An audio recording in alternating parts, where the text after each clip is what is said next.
7, Braxton Mendocino. Braxton is joined by his mother and father, Bo and Steph Mendocino, brother Braden Mendocino, brother Brooks, and grandmother Lorraine Blackham. His future plans are to go and play college football at the next level and get a degree in engineering. His favorite memory would be the years at summer camp in Prescott, watching scary movies with his teammates and screaming like little girls when they got scared. Number 8, Stephen Urquiza Jr.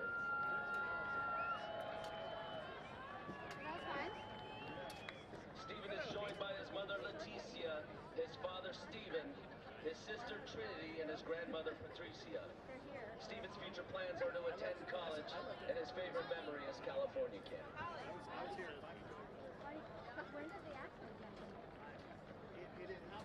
Number 9, Salehi Kanuka. Salehi is joined by mother Asta, father Felix, sister Sophia, and sister Rana. His future plans are to attend college and earn a bachelor's degree in kinesiology. He would like to become a sports physician. His favorite memory is going to California camp, meeting and building a brotherhood with his teammates. What about, where's the food though? Number 10, AJ Alvarez.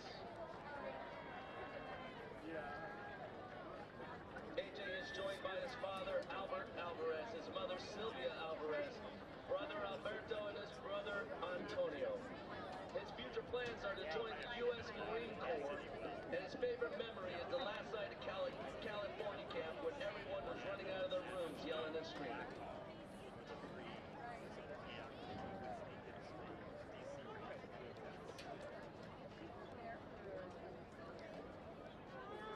Number 12, Andres Navarro.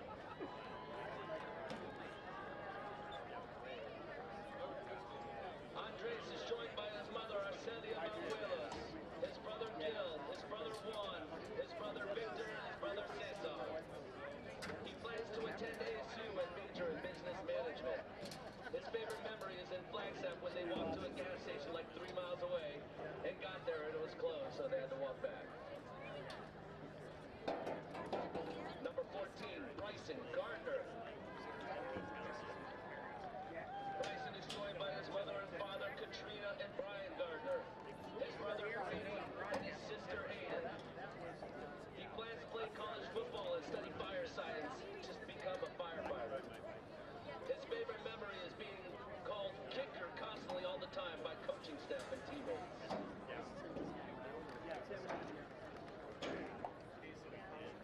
Number 20, Damari Washington. Damari is joined by his mother, Noelle Elliott, his niece, Elle Sawyer, brother, Jeremy Sawyer, sister, Alicia Sawyer. His plans are undecided at the moment, and his favorite memory is Cali camp with his team and his coaches. No, I have water. Thank you. That's so nice of you. Number 21, Aaron Monroe Jr. I know, like in 2 hours I'll be starving. Thank you. Okay, bye. Aaron is joined by his mother, Claudia Monroe, and his father, Aaron Monroe. His grandmother, Lydia Higgins. His future plans are to attend college and continue playing football. His favorite memories are going to the beach in Cali and hanging out at Santa Monica. For the 8, what? What? Yeah. Yeah. What? Yeah. Number 22. Make sure you sit by me so that I can hear. Let's go play! Let's go! And by the way, that mic is Jacob is joined by his mother and father, Mike and Leticia Ware, his brother Jordan Ware, and his brother Michael Ware. His future plans are to major in electrical engineering, and his favorite memory is going to Cali camp and the constant laughs with his brothers. You know, big dude. I haven't had one of those in about 4 years. Number 23, Juan Mora. Yeah, they're good. Juan is joined by his mother Veronica, his sister Fernanda, his sister Eliana, and his sister Alessandra. His future plans are to attend GCU and get his master's. We made it! His favorite memory is going to Cali camp during the summer and the senior retreat. What's up, Dax?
wasn't just our football players. Diego Green. Like SpongeBob.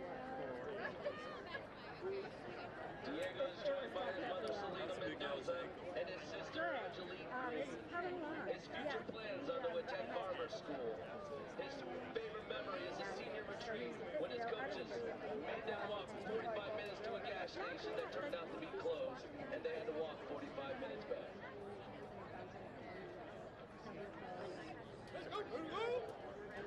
Number 33, Jesse Garcia.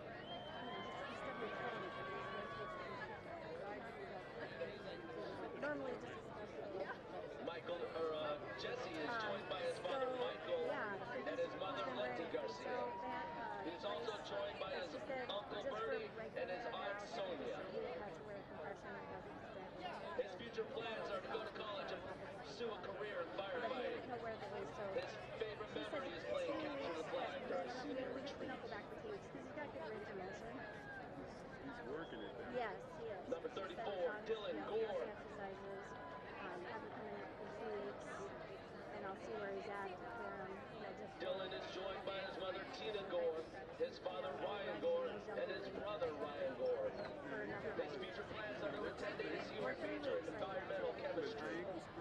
His favorite memory is locking his roommates out of the room and in the middle of the night at Cali Camp.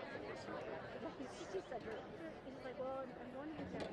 Number 35, Joey Lozano. Is it okay if I do like some dentist to the room? You can flex your Joey is joined by his mom, Araceli Carvajal, his dad, Chris Lozano, his coach, Anthony Bonga, and his friend, Manny Nyquist.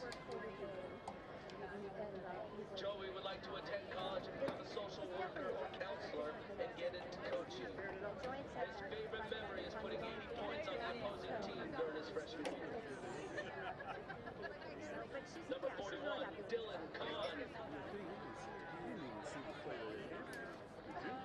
Dylan is joined by his mother Stephanie, his grandmother Dar, his grandfather Greg, and his friend Allie. Oh, you're so sweet. His future plans are to attend college and his favorite memories of the California campus. The chips are done. Eat the chips with the sand. Number 22, Justin Montoya. Midnight. I brought a granola bar. Justin is joined by his mother Desiree Montoya, his father Chris Montoya, his sister Elise, and his brother Cristiano. We were running down the field. Justin's future plan is to get a job and live a It was on the life. very first play at Centennial. His favorite memory is being in the environment pregame and every Friday night at football games. He said, I don't even remember. I don't remember stepping wrong. Number 52, Brendan Smith. Number 44, Christian Ontiveros. So when I went back on the broadcast, Christian is joined by his mother Christina and his father Hector. His future plan is to become a firefighter, and his favorite memory is laughing and joking with his teammates in the weight room. That was shocking. He didn't like go down. I said, dude, you gotta go down so they can back for you. Yeah, and that way, well, Number 52, Brendan if it's Smith. later in the game, during the game, it's in the rest. Yeah, exactly. Brendan is joined by his mother Mary Smith, his grandfather Father Charles, and his brother Reagan Smith. Plus, His future plans are to join the United States Army. And his favorite memory are his coaches pushing the team through circuits in the weight room. think about it. Number 53, Dylan Roberts. Dylan is joined by his mother and father, Mark and Jill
future class is plans for are to attend my Grand goals Canyon is University and earn a sports management most degree. days and one day. His favorite memories are creating strong friendships with his teammates and going to Cali camp. Yeah. You know what? It's not the content. The majority Number of 58, classes, Shamir Bradley. even some of the craziest classes I took, Berkeley too, and Shamir is joined by his mother, statistics Kim and Bradley. just His horribly sister, challenging Cheyenne classes. Bradley. He came with psycho. His sister, But you know what? So I'd Shalyn have to teach Bradley. myself, And his brother, Samir Shepard. and then I could teach His somebody future else plans it, are to and move then to I could Connecticut and go to put school the to study teachers marine I really even biology. understood what they were His saying. favorite memory is running CTs and going to Cali camp with his teammates. It's one thing if it's Number 60, Jesus Lizarraga Jr. he likes his teacher a lot. He said, Jesus is joined by his mother Patricia and his father Jesus. like helped him get He's also joined by his sister Brianna and his sister Marissa. I understand the concepts. His plans are to attend the University of Arizona and become an architectural engineer. His favorite memory is when they attended Prescott Camp in the Peoria Mountains. Yeah. And so now he's coming to Number Got the 64, leaning right, Jackson. right. He knows which Yeah. way to go. Way there. Yeah. Those decisions are not hard. Jackson is joined by his mother Ron and his father Ron and his mother Nicole. He is. Oh, he's His good. future plans are to go to NAU on an academic scholarship and become an engineer. Well, I told him, I His said, favorite memory is when he hasn't, he Mike hasn't started really done hailing it. during And it's been football tough. camp I in know it's football Prescott. stuff. I said, when we get to the next chapter, because we're kind of on the Number same job 70, right now, and Jaden Chasnick. we'll be back there. That's like I said, so. Jaden is joined by his sister Jenna, his mother Andrea, his What? We'll father make sure he Jeff, gets and his me sister wet. I Gracie. told him, I said, But he so. does like His future plans are got going his to wife university or his daughter. degree in His film mother and and TV. his daughter. What? His favorite memory is freezing on the beach over in Cali camp. It's invaluable to know Number 72, Zachary because Johnson. the frustration that a student will experience when they don't Zachary is catch joined by his father, Quincy it's so hard Johnson, to get and his your mother, schedule Genevieve in sync Johnson. with a teacher's schedule to His future plans are to attend college for computer that's science and join the FBI. His favorite memory is when it started hailing out in Prescott football camp. Number 82, Chase, the King Valenzuela. Chase is joined by his mother Jacqueline Morales and his father Sergio Valenzuela. His future plans are to attend ASU and the W.P. Carey School of Business and major in accounting. His favorite memory is attending Cali campus senior year and being captured flags in the woods during senior retreat in Muncie Park. Probably would have done it. Whereas I was like, nothing. Ladies and gentlemen, tonight Why don't you ruin my whole we week? remember Cesar Jesus Vasquez Gill. the new teacher, and then we had, COVID. So he was online that whole thing. And he was some nice, he was a nice guy, and he was very accommodating, but Mike was not really accommodating. Cesar played for the Coyotes until tragedy struck earlier this year. He will be remembered by his friends, teachers, coaches, and family as a great young man. We are joined tonight by Cesar's parents, Julio Vasquez and Brendan Gill. His brother, Julio Eduardo Vasquez, and his older sister, Amy Vasquez. In memory of Cesar, Well, that's why we moved him from Paradise Valley High School to Pinnacle High School. And Mike was doing in memory of Cesar, Centennial Athletics is partnering with the Anthony Bates Foundation to host a cardiac screening event on December 3rd here at Centennial High School. This event is free to all athletes. The Vasquez family encourages all parents to take advantage of this opportunity. Thank you to the Vasquez family for joining us here tonight.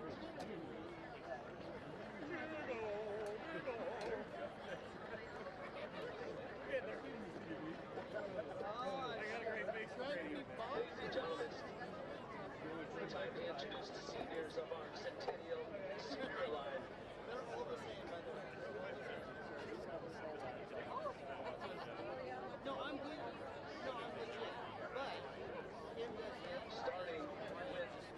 Elizabeth Anderson.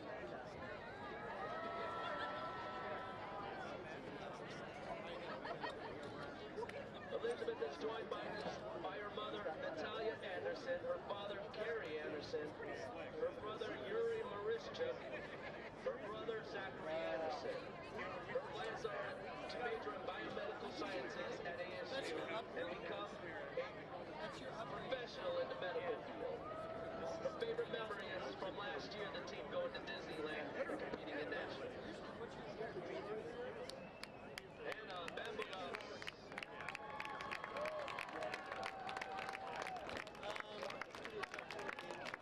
Joined by Elena and Daniel, her mother and father.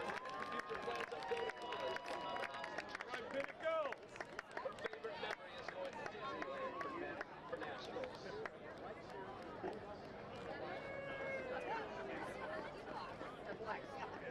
Next up, Jessica Boyd. Jessica is joined by her mother, Darlene, and her father, John Boyd, her brother, Tyler, and her mom, Darlene.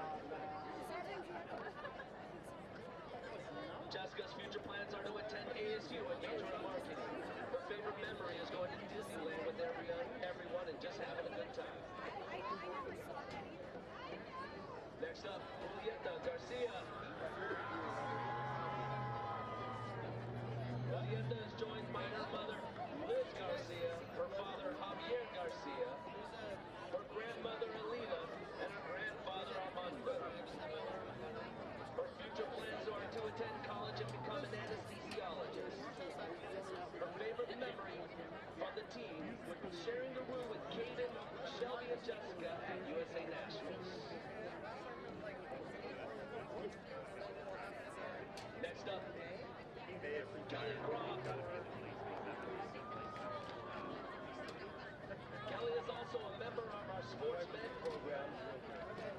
She is joined by her mother, Shelley Groff, her grandfather, Steve Henderson, and her sister, Tatum Price. Her plans are to go to GCU and become a nurse practitioner.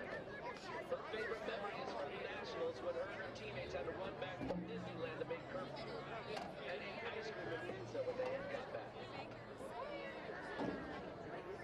Next up, Riley Hildebrand.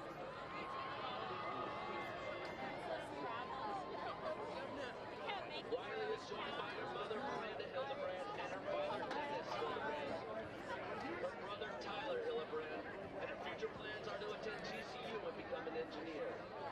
Her favorite memory is winning state for fruit stunts with her best friends.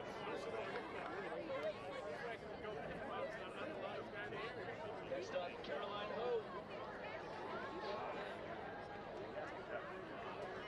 Caroline is joined by her father, Quang Ho, her mom, Trent Ho, her brother, Eric, and her friend, Heike. Her future plans are to attend ASU and obtain a bachelor's degree. Her favorite memory from the team is cheering with her friends for homecoming. Next up, Kira Jankowski.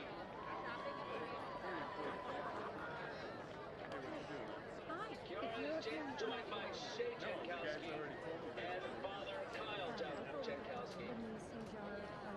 Her future plans are to attend GCC and then transfer to university and get a degree in early childhood development.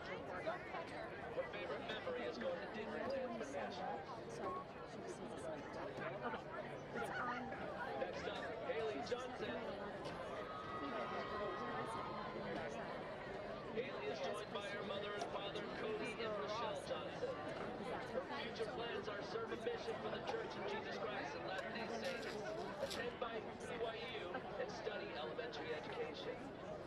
Her favorite memory is going to nationals in California or watching everyone get so happy when they hit zeros. Next up, Michaela Malloy. Michaela is joined by her mother, Shelley Malloy, her father, Michael Malloy, and her sister, Jamie. Her future plans are to study to become a psychiatrist at the University of Arizona. Her favorite memory is freshman to Disneyland with all spirit. Next up, Tatiana Matamoros. Tatiana is joined by her mom, Elizabeth Fernandez, her father, Osman Matamoros, brother, Angelo Matamoros, grandmother, Diane Fernandez. Her future plans are to attend an in-state college and pursue a degree in healthcare. Her favorite memory is the second time group stunt one state this past year and going to Disneyland for nationals. Next up, Megan Morgan. Megan is joined by her mom, Debbie Morgan, father, Chris Morgan, and sister, Alexis Morgan. Her future plans are to attend an in-state college and eventually work with animals. Her favorite memory is going to nationals and becoming friends with some amazing girls. Next up, Alexa Redondo.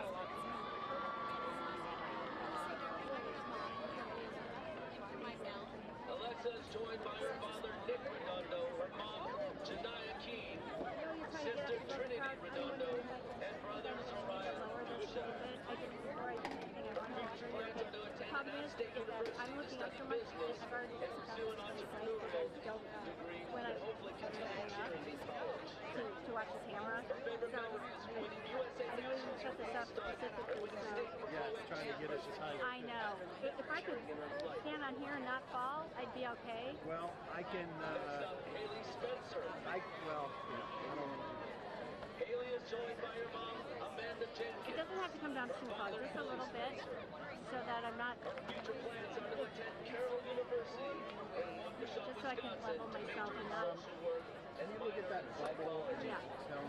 She will also be joining the cheer team up there. So, yeah. I think if this one comes down a little bit, we should be She okay. loves being introduced to new traditions like laughing at the football players or yelling at Edwin or wartime before the offense. It's over here. Okay. Next up, Faith Zapper. Faith is joined by her mother, Katie Ellis, and her father, Ryan Zapper.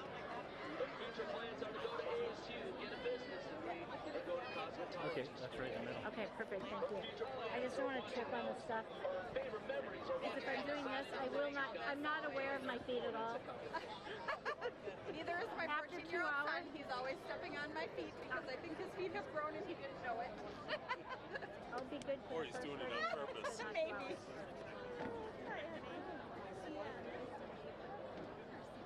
Next up, let's meet the seniors for our sports event. First up, Sammy Jarvis. Perfect. Sammy is joined by mom, Cherie Jarvis, her father, Richard Jarvis, and sister, Becky. Her plans are to attend West Virginia and continue her athletic and academic career and become a physical therapist or athletic trainer. Her favorite memory is when they all played the self-love game and got to know each other a little better. Next up, Sky Jelinek. Sky is joined by April M. Jelinek. Her future plans are to attend a university and study biology or biomedical science with the hopes of becoming a doctor or physician's assistant. Her favorite memory is coming early and on Saturdays for varsity football rehab and playing pickleball, eating breakfast, and creating fun memories. Next up, McKenna Slink.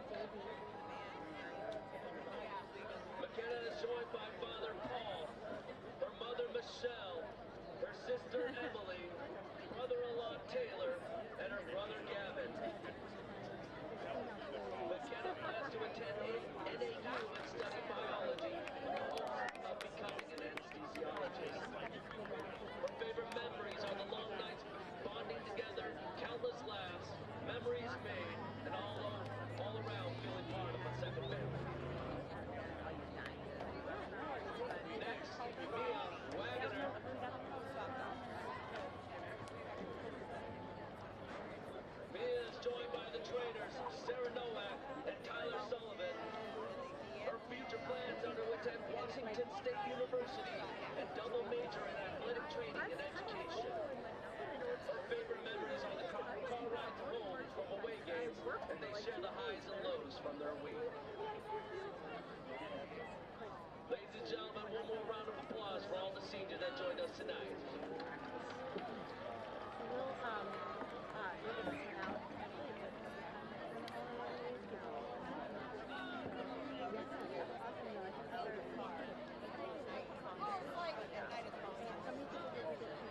tonight's game. And we want to tell you right now, our friends are looking good here. As the Pioneers of Pinnacle are meeting up with the Centennial Coyotes.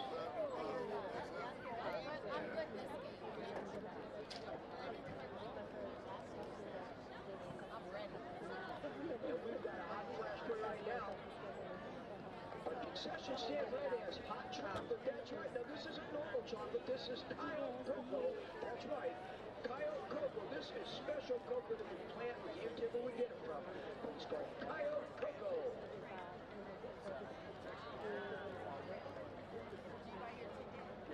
We'd like to just announce some of our officials tonight's game. Our referee, Joe Sewell. Umpire, Steve Johnson. Linesman, Terry Elsie. Line judge, Nicholas Warren. Back judge, Jeremiah Hine. Field judge, George Solis. And side judge, Daniel Gator.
Welcome. You have activated all systems. Deactivation is not an option.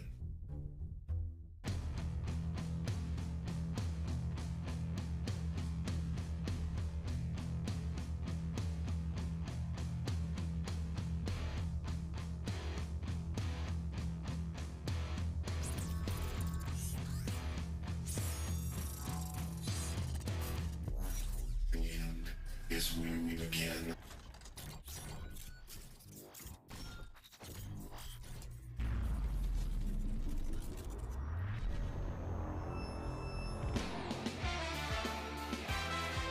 Worky's going to fake it to Hook. She's going to roll out to his right.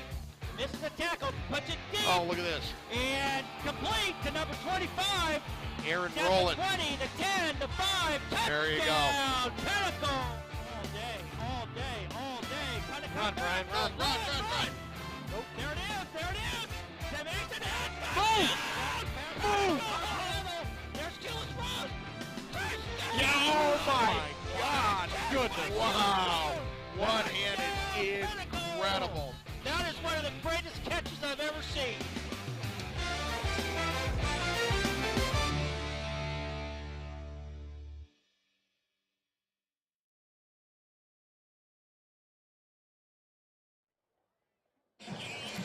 Good evening, ladies and gentlemen, and welcome to Centennial High School in Peoria, Arizona, where tonight the Pinnacle Pioneers are on the road to take on the Centennial Coyotes. My name is Todd Dixon, and I'm joined tonight with Matt Lisk. Matt, how are we doing? Good. How are you, Todd? I'm doing all right. Good to have you back on the mic. It's been good a to be couple back. weeks. Yeah, it has been. So Matt's a dad too. Yeah, I am. So he's got. If you see the kid that we affectionately call the dirt in the garbage can, the 5'8", 200 pounds, right? Yep. That's Mason Lisk, our nose guard. Extremely tough to move, but we've got a good one tonight. For the second week in a row, the 6-3 Pinnacle Pioneers will be taking on a team ranked in the top 100 nationally by Max Preps in Centennial. Centennial 7-2, and they're ranked actually 93. Matt, it's going to be a tough ball game. It is, absolutely. Year in and year out, Centennial, you know, when they were 5A, they were perennial state champions, it seemed like every other week. We've played them 7 times, and we've only won one of those contests, but last year was the monkey off the back. Right, and it was a big blowout win, and it was very uncharacteristic of this Centennial team. They had some injuries. They had some, their star running back, Yvonne Clark, he lost his mom, so he was out for that game. So they had a lot of lineup changes that affected their quality of play. Well, and you look at, you know, there's going to be a lot of talent on the field tonight, folks. Pinnacle's got at least 4 players that have been offered Division I college scholarships. Centennial also has 4, so there's 8 D1 kids on the field. For Pinnacle, of course, you got to start with number 2, Deuce Robinson. Yep. So Deuce, top-ranked tight end in the United States by almost every publication that's out there. College scholarship offers everywhere. He's a 4.0 kid, too, so that doesn't hurt. We've also got Eli Page, number 71, as our left tackle, who's committed to the University of Southern California. We've got Miles Libman, number 3, wide receiver, who's got multiple D1 offers, including both in-state schools of ASU and U of A. Yep. And Colson Ahrens, the tight end, he's got a Division I offer. So our offense is potent. We got 4 kids with D1 offers on offense. Yeah. Now, I'm glad you said our offense is potent, Todd, because what we need tonight is for that offense to show up. From halftime of the Chaparral game to now, this team has only put 32 points on the board. That's the span of 3.5 games. Which is uncharacteristic. Uncharacteristic. And we really need those D1 kids to step up tonight, lead the team. Coach Angel Uloa's defense is unheralded. They're small. They're scrappy. They're done a nice job, intelligent. They've done a nice job, but they're not built to win games for this team. And the offense really needs to take control. Well, we've been bitten by the turnover bug. We have. That's really what's been tough. You know, 2 weeks ago at Highland, we had 6 turnovers. Uncharacteristic. Yep. Last week, we had 2 turnovers, I believe, maybe 3 against Saguaro. Yep. Actually, so. If you look at total yardage, we did pretty well in both games. Yardage-wise, it is. We're not closing in the red zone. We're not getting those points on the board. And it really did start in that Chaparral game. If you look back, they put up 27 points in the first half. They did, yeah. And then came out and didn't score a point in the second half. Sometimes it just comes in bunches. It does. It really does. Well, and here's what we have at task. The Centennial defense is the strength of their team tonight. For sure. You know, they've got defensive lineman Dylan Roberts is a Northwestern commit. Their running back, Kavana Clark, has 2 Division I offers. He's tough. Yep. They've got a defensive end who also plays wide receiver, and Noah Carter, who's got a couple of D1 offers. Talented, and a defensive back, Damari Washington, he's got 2 D1 offers. So we're facing a team. We got 4 D1 offers on offense. We're facing a Centennial defense that's got 3. And a Centennial defense, by the way, that held Liberty to their lowest output of the season last week in only 24 points. Yeah, and that was, I don't want to call it a surprising result. I think Centennial believed. I don't know if the rest of the football community believed, but they came out last week and really gave Liberty their toughest challenge of the year by far. There's no question. Yeah. You know, so it's going to be a tough ball game. There's no doubt. So, you know, what's the key to victory tonight? To me, exactly what you talked about. You know, is our offense, you know, being able to avoid the turnovers. They get yardage. They do, but it's just avoiding the turnover. Yep. And on defense, can we stop the run? This Centennial team likes to run the ball. They've got a huge offensive line. I mean, I think there's not a buffet line in the West Valley that they don't frequent. Right. Some big kids. Very true. You know, so we've got a very fast defense, but not necessarily a big defense. Exactly. Yeah, you know, they're smart. They're well positioned. They're disciplined, but they're not built to stop high-powered offenses. They do their best, but the offense, they need a rest, and they need that time of possession from the offense to really balance it out. That's one thing that's really been tough is the time of possession difference in these last 3 games has been huge. The defense has been on the field a lot. Well, and I'll tell you what else is at stake tonight, folks, because the AIA comes out with their rankings every week, and we have the open playoffs. And what the open playoffs is they take the best 8 teams in Arizona, regardless of classification, and they battle it out. And then on top of that, they'll have the 6A playoffs with different teams, 5A, 4A, and 3A, all the way down to 1A. Pinnacle right now is ranked number 8 in the open playoffs, and Centennial, I believe, is number 6. They are, yeah. So the winner tonight automatically gets into the open playoffs. If Pinnacle wins tonight, I still think Centennial might squeak into that number 8 slot. I think so as well.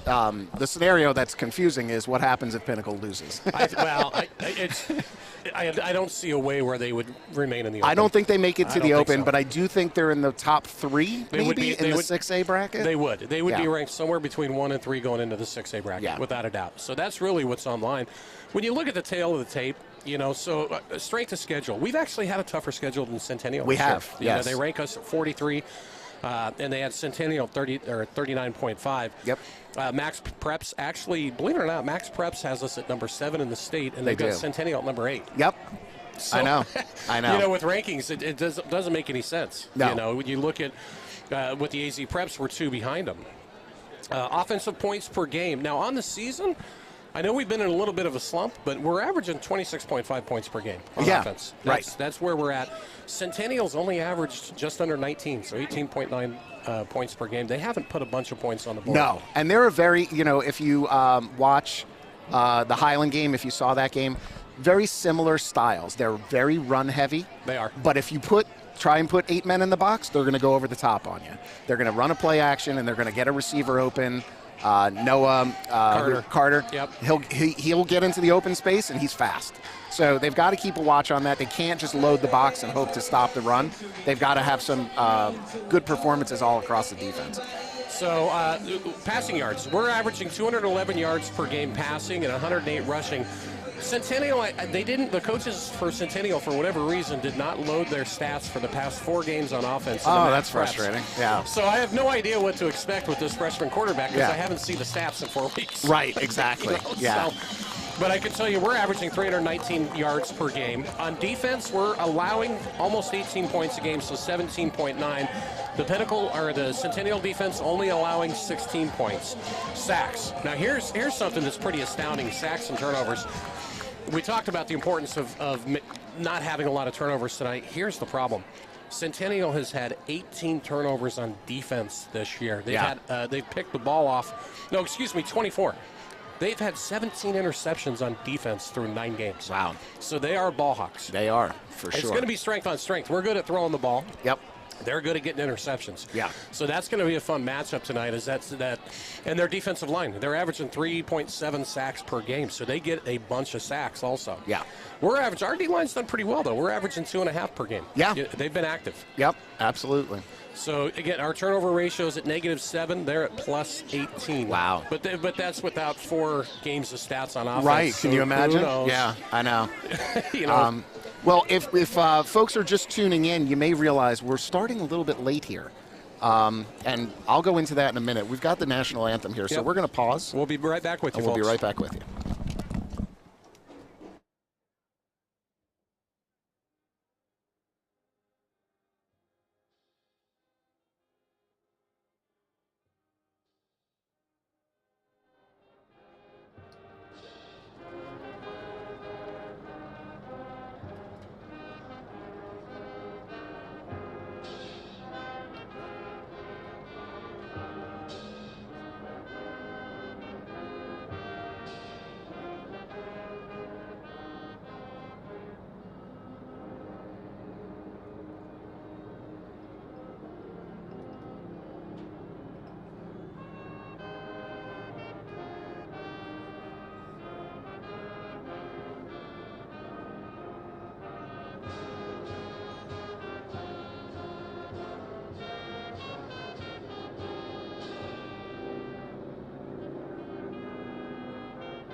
All right, folks, ready to roll again.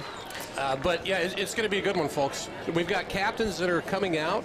By the way, if you're listening at home and you'd like a text shout-out, you can feel free to reach out to me on my cell phone, PG-rated or G-rated, please. Nothing that my wife will get mad at later, please. 623-687-6003 is my number, and let me know who you are, what players, coaches, or whoever you're following, and where you're from, and we'll give you a shout-out. So. And use your real name. We know Bendover really well. We don't need to see any text from Bendover. Oh, yeah. There you go. Sorry, that's Carl. Carl Marks is our chief in charge here, folks, and he's got a mic on. We've got some special halftime guests tonight. If you've ever wondered, we've got 3 actually. And the first 2, if you've ever wondered what it's like from a 5-year-old and 8-year-old perspective for a high school game, stay tuned because they're going to tell us. But captains, you want to go over captains here? Yes. Number 2, Deuce Robinson. Number 3, Miles Libman. Number 16, Brady Ponce. And number 71, Elijah Page. That's an impressive group of kids. And Ponce's father's going to join us at halftime as well. Mike Halverson. Mike Halverson, sorry. Excuse me. Centennial captains, see if we can get some numbers here. I saw number 5, Jack Camiapono Ball. Camapino, I believe. Yeah. Ball, yeah. Number 9 is, Salehe Kanuka. If I butchered that, I apologize. Number 7 is Braxton Manusina, and I know Braxton very well. Oh, you do? Yeah, okay. I do, actually. Okay. Small world? Yeah. We can't see. And they're also holding a jersey in memoriam of a lost teammate, it looks like, number 76, who, of course, we don't have his number here on the roster. That's a nice touch, though. Yeah. It really is.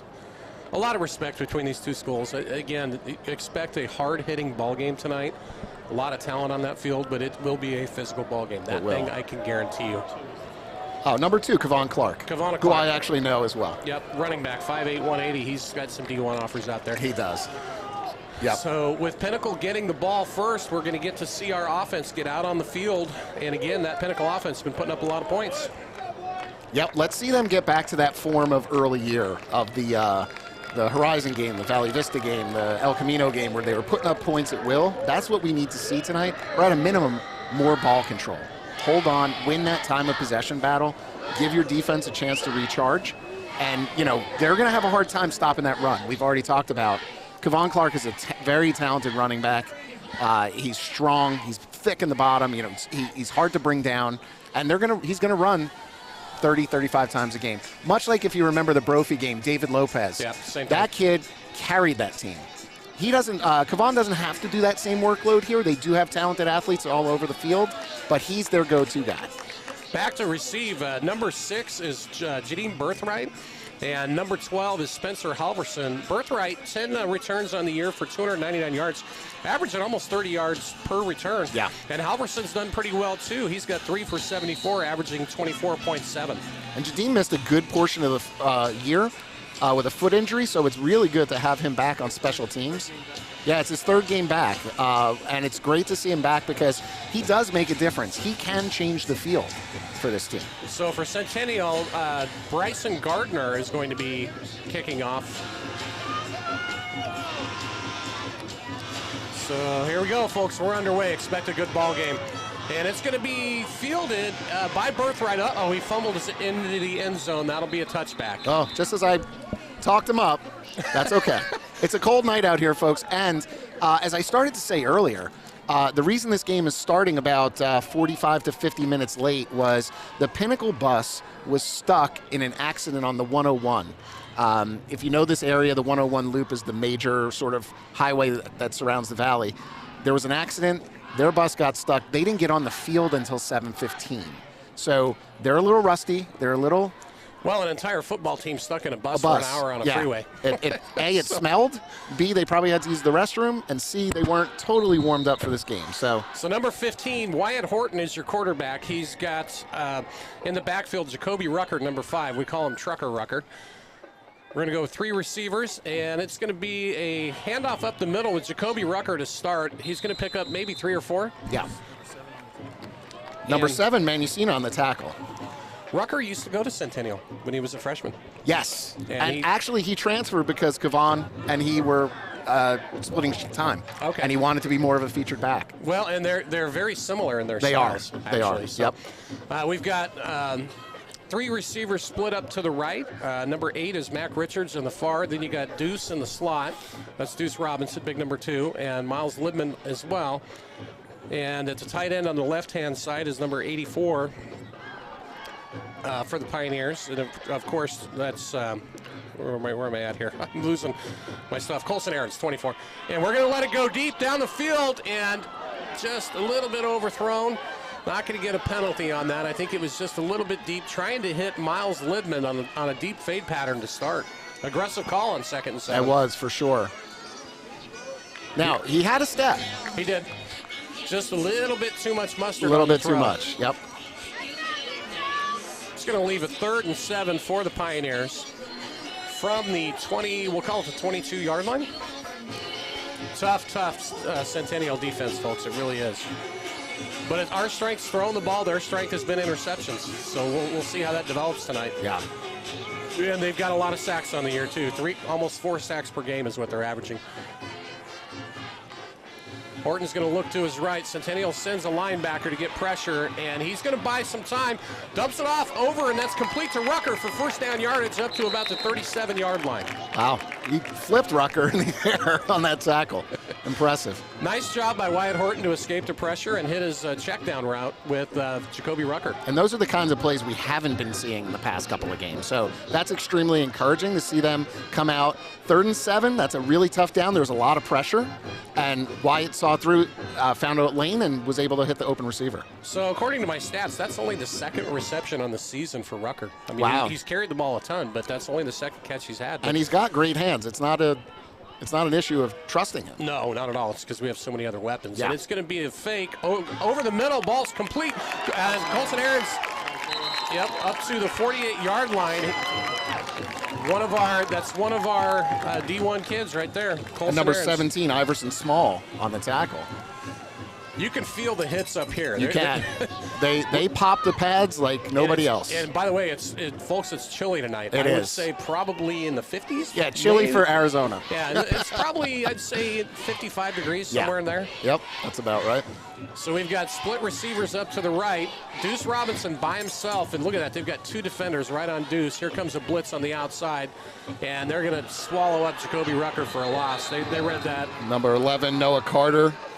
And number 33, Jesse Garcia on the tackle.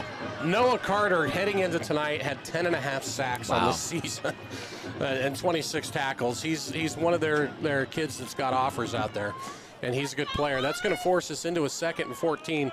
But, yeah, he read that the whole way. He did. Yep, he saw it coming and made a good play. Sometimes they just make good plays.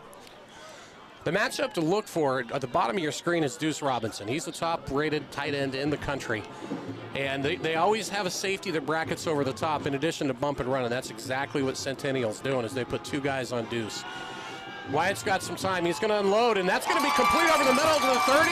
Down to the 25 goes Miles Libman. All the way down to the 22-yard line. Great throw. Great throw. Tackle by number 1, Kenneth Worthy III, cornerback. Well, that's what happens, though. You know, if you're going to bracket Deuce and put 2 guys on him, somebody's going to be open Somebody's somewhere. going to be open, absolutely. And a great job by quarterback Wyatt Horton to spot that. 1st and 10, Pinnacle, 23. Now, this is the kind of start that I was looking for from this Pinnacle team. Let's see if we can keep the momentum going. It would be great to be the first on the board. We're going to have Libman split up top. Looks like Deuce is off the field for this play. He is. We've got Cooper King in, the kicker, over on the left-hand side, number 87. And it's going to be a handoff to Jacoby Rucker up the middle. Nice hold by the offensive line. There's a flag. But a penalty. So that offensive line's a good one. I saw number 53 for Centennial, Dylan Roberts, the defensive tackle, waving his arms. Might have gotten held. Yep. Holding call on the offense, unfortunately. That Pinnacle offensive line, number 52 is your center, Crush Sowers. Grant Smith, number 77, is the left guard. Elijah Page, or Eli Page, is the big tackle, 71. Oh, I'm sorry, Grant Smith is not in today. I just caught that up, so if you got a number. Travis Gutierrez. So, Gutierrez is in there. And right guard is number 75, Reese Marks. Yep, Reese Marks is in, and we've got Frankie Gleesh, I believe, too. Yeah. So now we're looking at a 1st and 20. Lidman motions, and we're going to be under pressure, and it's going to be a sack for Centennial. And that's number 11 again, Noah Carter. They got to find a way to stop him. He's already causing havoc in the backfield. Is Deuce still out? No, he's back in. He's back Deuce in Robinson back in. But now we're faced, folks, with, oh boy, 2nd, and we'll call it 29. Yeah, does that sound about right? Yep. So a 2nd and 29, that's going to be a Herculean task. This is a very good defense tonight. But you know what? Chip away, chip away. Well, empty set with trip receivers left, Twins right. Centennial's only going to rush 3. That ball's over the head, trying to get it to Mac Richards, and just a little bit too much pepper on that. He was open. There was a lane there. So now we're going to be faced with the ball at the 38, 3rd and 29 again. If you pick up at least 10 or 12, it's going to make 4th down more manageable, or they may decide to try a field goal. Yeah, Cooper King's a talented kicker. If they can get within his range, I'd say they need to get to about the 30. Be curious to see what we dial up here. We've got Miles Libman split to the left. And Deuce is out this play, so he's on the sidelines. And Wyatt's going to look down the field. Rolls to his left to buy some time. Penalty flag is down. There's a flag again. And Horton's going to keep it, run himself, and get all the way up to about the 20-yard line. Pretty good game, but I think that's probably coming back. He was driven out of bounds by number 1, Kenneth Worthy III. We looking at another holding call here? I think so. Yeah, that's what it looked like. Yep. Holding. Yep. Well, that's the 2nd holding call of this drive, and that is a killer. That is a killer. It turns 3rd and 29 into 3rd and forever. 3rd and 4/10 of the field for a 1st down. You like how I got fractions in there? I did. That was pretty impressive, Todd. Or, for those of you, 2/5 of the field. If we want to get the denominator down, right? So 3rd and 2/5 of the field, or 40 yards. Boy, what do you dial up here? Well, you've got one of the best receivers in the country. Maybe you just throw it deep. Which you might see. There's going to be a timeout by the Pioneers called. And again, folks, if you want to shout out tonight, send me a text, 623-687-6003, or put it over on the YouTube feed to Carl, and we can do that. But let's start with some of our sponsors. Let's go to Mint Condition. For all your health and wellness needs, visit the 7,000 square foot facility for Mint Condition. Culver's, the Culver's Frozen Custard on Cave Creek Road. Welcome to Delicious. Mainline Sales, delivering superior results for their manufacturers by supporting strategic relationships with the best people, systems, and analytics. And especially when we have questionable calls, we like to call out Scottsdale Eye Care, where we put your visual eye care needs first. Half price sale for anybody in the zebra stripes if they need it, right? Just kidding. They got a tough job. And then we'll go to Spectrum Management, your commercial property management solution. Boy, it's chilly. It is. It is. 3rd and 40. What do we call here? I think you try and chunk up some yards and set your position, set your field up for your punter to pin them deep. Well, they've got at least 2 safeties. I'd say probably more like 3. Yeah, it looks like it. Maybe 4 in the game. Miles Libman's going to motion into the backfield, and they're going to throw it to Miles on a swing pass. He's going to get up to midfield, still on his feet to the 45, down to about the 42-yard line. And that will create 4th and, again, forever. So we're going to see the punting unit come out on the field. And number 87 for the Pioneers does a great job punting. And, of course, that's King. He's done a really good job this year, actually. Or, I'm sorry, that's Dylan Frick. No, it's actually number 82, Ryan Creaney. Ryan Creaney, okay.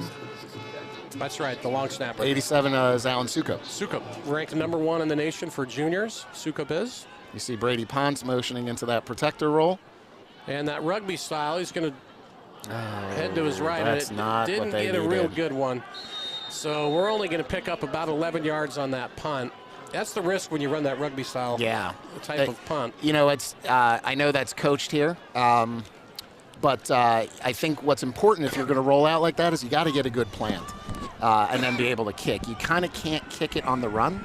You got to find the time to be able to plant and then kick. So that's disappointing, but let's see what the defense is going to come out with now. A good defense it is, too. So you want to go over some of the kids? You know Yeah, I do. I know number 99, the nose guard, Mason Lisk. Number 55, the defensive end, Jack Franklin of the Franklin bloodline. Yep. And then on the far side, it's number 7, Juan Carlos Calamera. Number 11 is Kobe Ceccarelli. At linebacker, we've got number 22, Blake Haugen. At linebacker, number 16, Brady Ponce, moves back from the defensive line to play linebacker because of an injury to number 23, Brock Stapley. And it looks like we've got a flag, delay of game. On Centennial. On Centennial. Okay. Well, that's a good way to start. That is a good way to start. And then we've also got Halverson, who's stepping up to play that 4th linebacker position. Deep, we've got number 10, Parker Glenn, the defensive back. We've got number 21, Dylan Frick, also the defensive back. And on the far side, number 4, Luke Baker, and then number 1, Ashton Leckie. So their quarterback, number 8, the senior, is back in the game. Yeah, he came out of the Liberty game with an injury and was unclear if he was going to play tonight, but it looks like he's back in the fold. I believe that's Urquiza? Urquiza, yeah. Urquiza. Yep. Sorry if I butchered that, but I believe it's Urquiza. Yep. So, he's completed 54% of his passes on the year. He's got 4 TDs and 4 interceptions, but they do like to run the ball. Yeah, except for this time, play action pass, and it's incomplete over in the flats. Intended for number 27, Willie Paris. Good coverage out there. Frick was there. Looked like Willie was not expecting the ball coming his way. A little confusion, yeah. You don't see him throw the ball that often. Centennial's really more of a ground and pound team traditionally, especially with the running back. Well, this time trips over to the right, single back set. And I believe that's Clark in the backfield. It is. Number 27 in motion, Willie Paris. And this time you're going to get Clark, and he's looking for a hole. He's got one over the right-hand side. Look out, 40, 45, 50. Passes midfield, still on his feet. He's going to run out at about the 36-yard line. That's how they're going to beat you. Well, good blocking on that right-hand side of the line for Centennial. They've got some big boys. There's beef. They do. That old Arby's commercial for all you old-timers, where's the beef? It's at Centennial High School on their offensive line. They haven't met a buffet they don't like, I can guarantee you that. So 1st and 10 from the 36.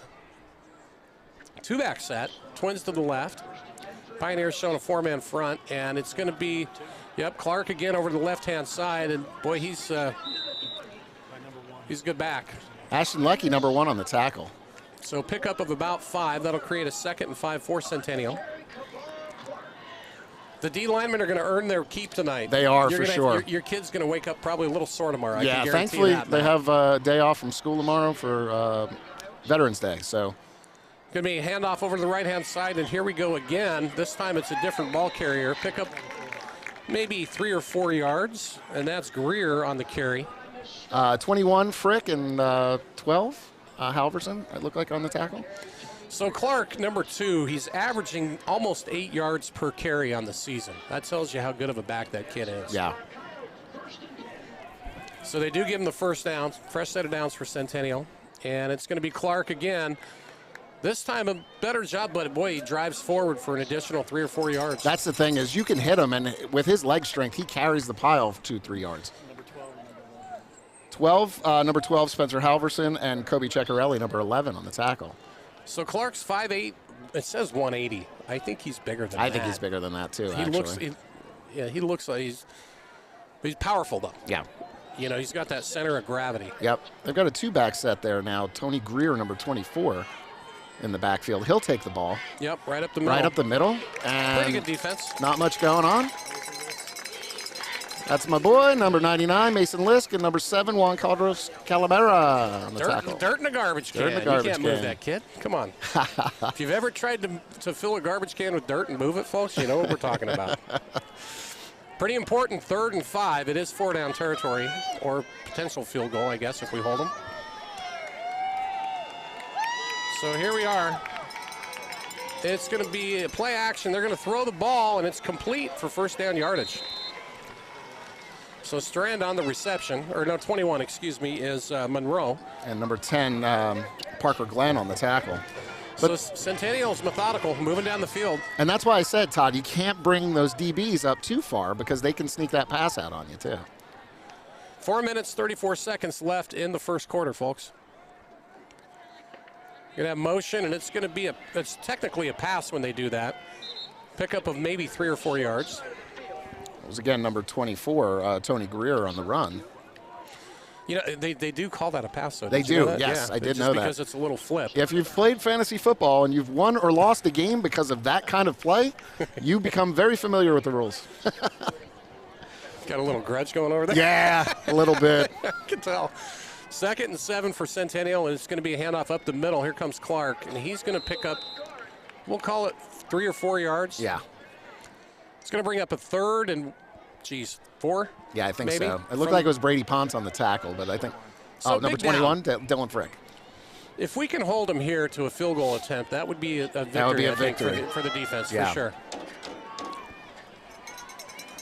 Pioneers got a 4-man front. And here we go, right-hand side run. Pretty good blocking on the edge. No penalties that I saw. No, there is a penalty. There is a penalty flag. So we may get a holding call on Centennial here. I heard 3 or 4 people in the crowd call it, so let's see if the referees they're experts, agree. Trust me. I know, I'm one of them. Yeah, when it's you're usually not on me. the mic, that's usually you. Well, you know, it's funny, and it is a holding call against Centennial.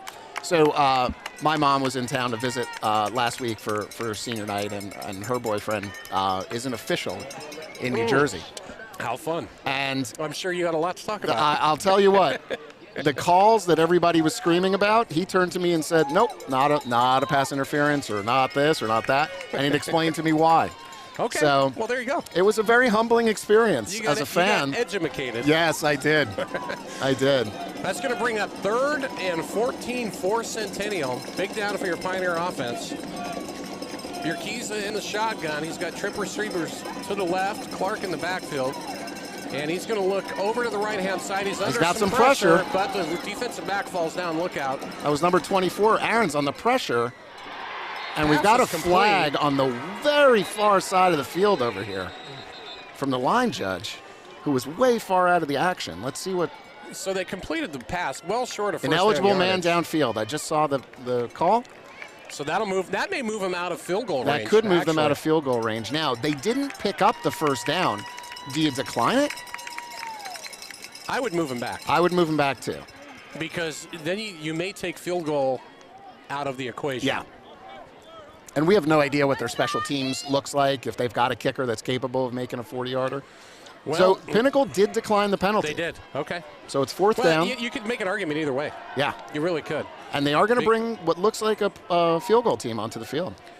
Let's see if we have some stats. All right. So field goals on the year, 5 for 5, actually. So okay. Good kicker. Number 14 is the kicker. Yeah, Gardner. He's got 5 field goals on the year with a long of 37. Okay. And this attempt is going to be, where's it from? About the 19-yard line? They're going to put it down at the 25. Yeah. So he would have to match his season-long 37 yards to hit this, but he's perfect on the air. 27 for 27 PATs, 5 for 5 on field goals. Okay. Let's see. There's a stoppage in play. Okay. They're recalling the penalty.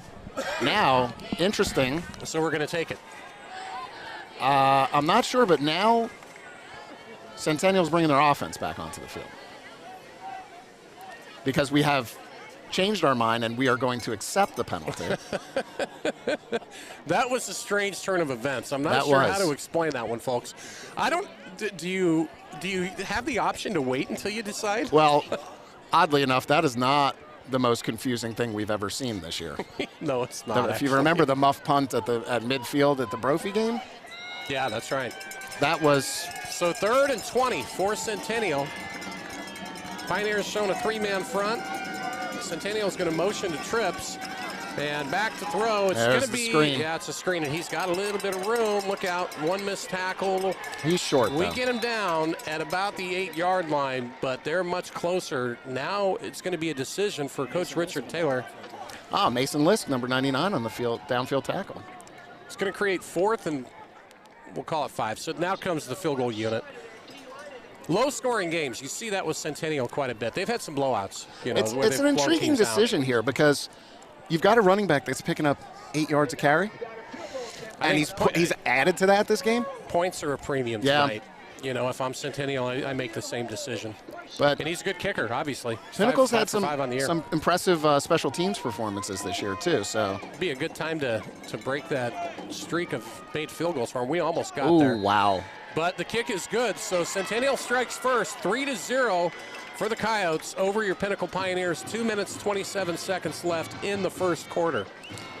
Now I will say, these two, we knew Centennial was a ball control offense. Oh yeah, without a doubt. Pinnacle actually held the ball for a little bit longer in this first quarter, which is impressive. They did? Yeah. Okay, I didn't realize that. Yeah, they had the ball. They got the ball at the 6:45 mark. Okay. So we chewed up a good part of the first quarter, even though we didn't score. So I got corrected from a text from somebody. I said, "Where's the beef?" Was Arby's? Oh, it was actually Wendy's. It's Wendy's. Thank you for whoever sent that in. I do appreciate that. That's like the person that sends you punctuation updates on your social media posts. So we got one other text that's come in here. That's call out to, let's see, one of the defensive coaches, Mason O'Rourke. So call out to his son. This is from John. It's Mason O'Rourke, grandson, Mason O'Rourke, number 27. Grandma and Grandpa love you. So, all right. So Mason O'Rourke is a tough-nosed running back for sure. Back. Yeah, he is, for sure. All right, down 3-0. 2:27 left in the first quarter. I expect a close game. I do too. I really do. I think this is going to go down to the wire. Yep. Now the question is, can Pinnacle fight back on this one? And we're going to have another shot. This time it's Birthright from the 5 up to the 10. 15 makes a move to the 20. Still on his feet. Look out. All the way up to the 30-yard line. And now we've got a late flag. Penalties. 15. Penalties are just killing us. Yeah. Past 3 games, they've really hurt us. They really have. Holding it's going to be a hold on offense, so that's going to move us back. Pinnacle offense is going to be starting from probably, depends on where the call came from. But if that flag is where the call happened. Right. So they're going to march us back. Goodness, where are we going here? 20 to the 26-yard line, we'll call it? No, they're on the other side of the 20. Now he's moving it back. Yeah, he's moving it back. trying to figure it out. Chilly night in Peoria, Arizona, folks. All right, so it was from 10 yards from where that flag was laying, so they're down at the 10. I think they're marking it at the 10. So the Pioneers will take over 1st and 10 from their own 10. See, this is also a problem for us. We've been losing the field position battle. And this puts us in a big hole. We've got to find a way to gain some yards from our 10. It looks like Centennial with a 4-man front. Yep. 2 D ends, 2 D tackles.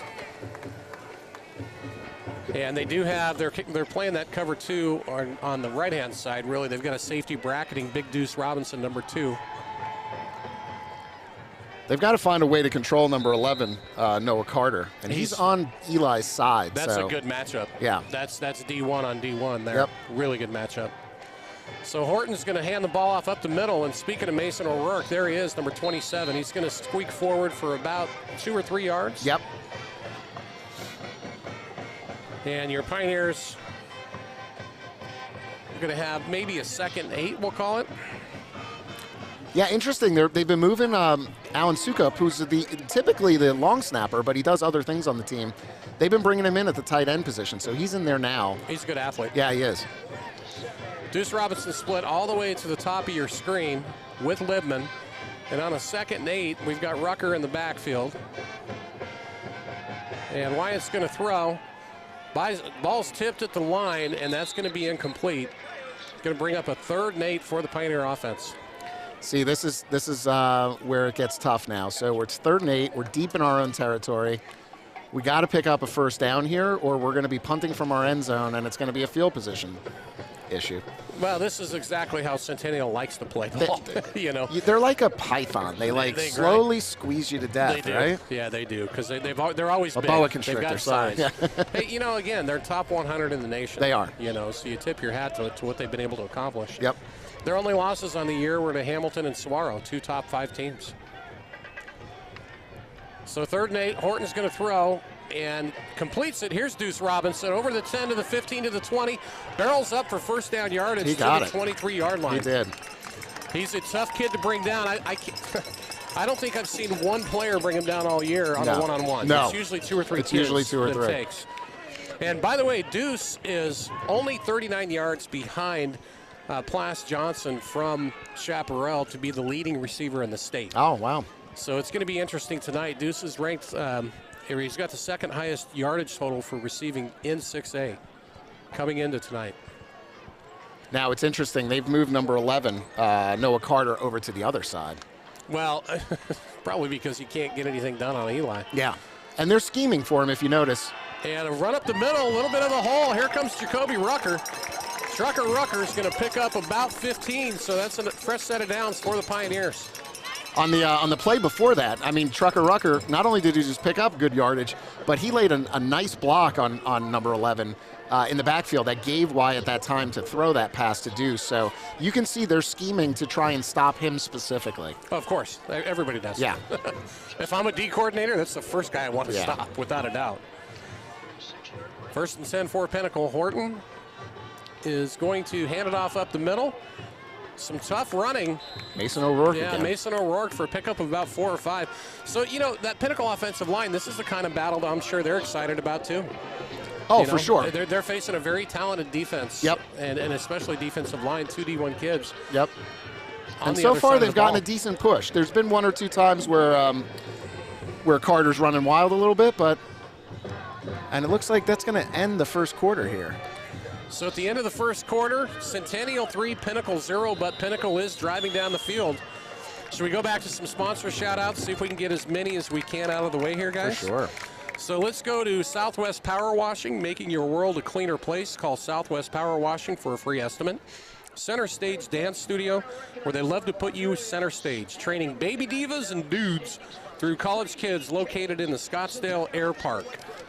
Moving along, let's see here, what do we got? The Pain Medic, located in Peoria on the corner of Thunderbird and 83rd Avenue, right around the corner from where we're at. I was going to say, yeah. Life begins when pain ends. Stop in for a free consultation. If you mention Pinnacle Football, you get a 20% discount on your first visit. Can't beat that. Nothing wrong with that. North Valley Oral Surgery, Dr. Donald Johnson, serving the North Valley for oral surgery needs with over 20 years experience. Moon Valley Nurseries, home of the You Buy It, We Plant It. For the best trees on earth, go straight to the moon. Visit moonvalleynurseries.com. Deca Lash, experts in eyelashes, located in the Scottsdale Promenade. House of Comedy, our neighborhood home for laughs. Visit City North's High Street to drink, dine, and laugh. Marley Sports Grill, established on the principles of providing a fun family environment with delicious bites and beverages at affordable prices. Marley's, your Desert Ridge Sports Grill. Got through quite a few. You did. It was impressive. We're getting there. And, so many this year. Moon Valley Nurseries, I know from our Valley Vista game that the O'Rourke family. Yeah, it's their nursery. So shout out to the O'Rourke family. Absolutely. 2nd and 6 for Pinnacle. Motion, and it's going to be a quick throw, and we've got Lidman at the 40, up to the 45, trying to get to first down yardage. Not sure if he got there. It's going to be close. It's going to be close. I think he got to the big line. He's got to get to the 46, it looks like. So. Yeah, we're going to be, I think, a yard shy. Yeah. So from the right hash, that's going to create a pretty important 3rd and 1 for Pinnacle on offense. Now, this is where I'm old school. I put the quarterback under center, and I call, yeah, exactly. Big down for the Pioneers to keep this drive going. Centennial's going to get some linebackers close to the line. It looks like we got a play change being called in by Pinnacle. Yeah, 5-man front for Centennial. They're expecting run. And Horton's going to hand it off over to Rucker. Gets hit in the backfield, and he's going to get stopped short. That was number 53 from Centennial on the tackle. That's Dylan Roberts. That was a nice play. Yep. It really was. So that's going to force a punt from your Pinnacle offense. 2nd quarter with 10:53 left. That's unfortunate because we had some momentum there, and I was thinking maybe they were going to be able to pick that up. But it's a tough defense. Credit to Centennial. Yeah, it is. It's a tough defense. Yeah. I mean, top to bottom, 24 turnovers is insane for any defense to have through 9 games. Good snap, and we get a pretty good punt off this time. He's going to have a chance at this, though, from the 25 up to 30. 1 missed tackle. 40, 45, open field, 45, 40, 25, 20, 15, 10. And did we get him in time? We did. Colson Aaron's chased him down at the 1-yard line, but that's a big return for Centennial, and that's going to give them 1st and goal at the 1-yard line. Ouch. That's killer. Yeah, they've got athletes all over the field. It was a nice return. There's no question. And I didn't catch, was that number 41 or kickoff and punt return? I didn't see who actually had the ball, unfortunately. I would think it might have been number 17, Small. He's who's had most of their punt return yardage on the year. It was 17. Oh, okay. So that's his longest of the year. Oh, they have a video replay board here. That's impressive. It kind of is. Yeah. Actually, it's big-time football. That is, you know, you get sure. to these 6A games and some of these teams, it's big-time football for sure. So Centennial 1st and goal from the 1-yard line. Tough task for these Pioneers on defense to try to hold them out. And it's going to be handoff. Clark is going to walk in. So touchdown, Centennial. There was nothing they were going to be able to do on that. No, it's going to bring it to 9-0 in the 2nd quarter. Again, what's at stake tonight, folks? A berth to the Open Division playoffs. And the loser will be favored in the 6A to probably be, you know, one of the 2 or 3 favorites to win the 6A title. Yeah, for sure. So really, when you look at it, I mean, you want to get the W, but if you don't get the W, it's not the end of the world. No. Because, you know, we're going to have the 6A playoffs to look at. In the kick to PAT, perfect on the year, 27 for 27 is Gardner. And we've got a penalty. Interesting. Offsides defense? On the defense. Huh. Does that maybe change the mind of Coach Taylor for Centennial to go for 2 here? He might. I don't understand. I didn't even think they were really sort of in formation yet. You wouldn't think so. No. So a quick shout out to Dylan Frick from the Pickle family from Wisconsin. All right. Snaps down and almost got it again, but the kick's good.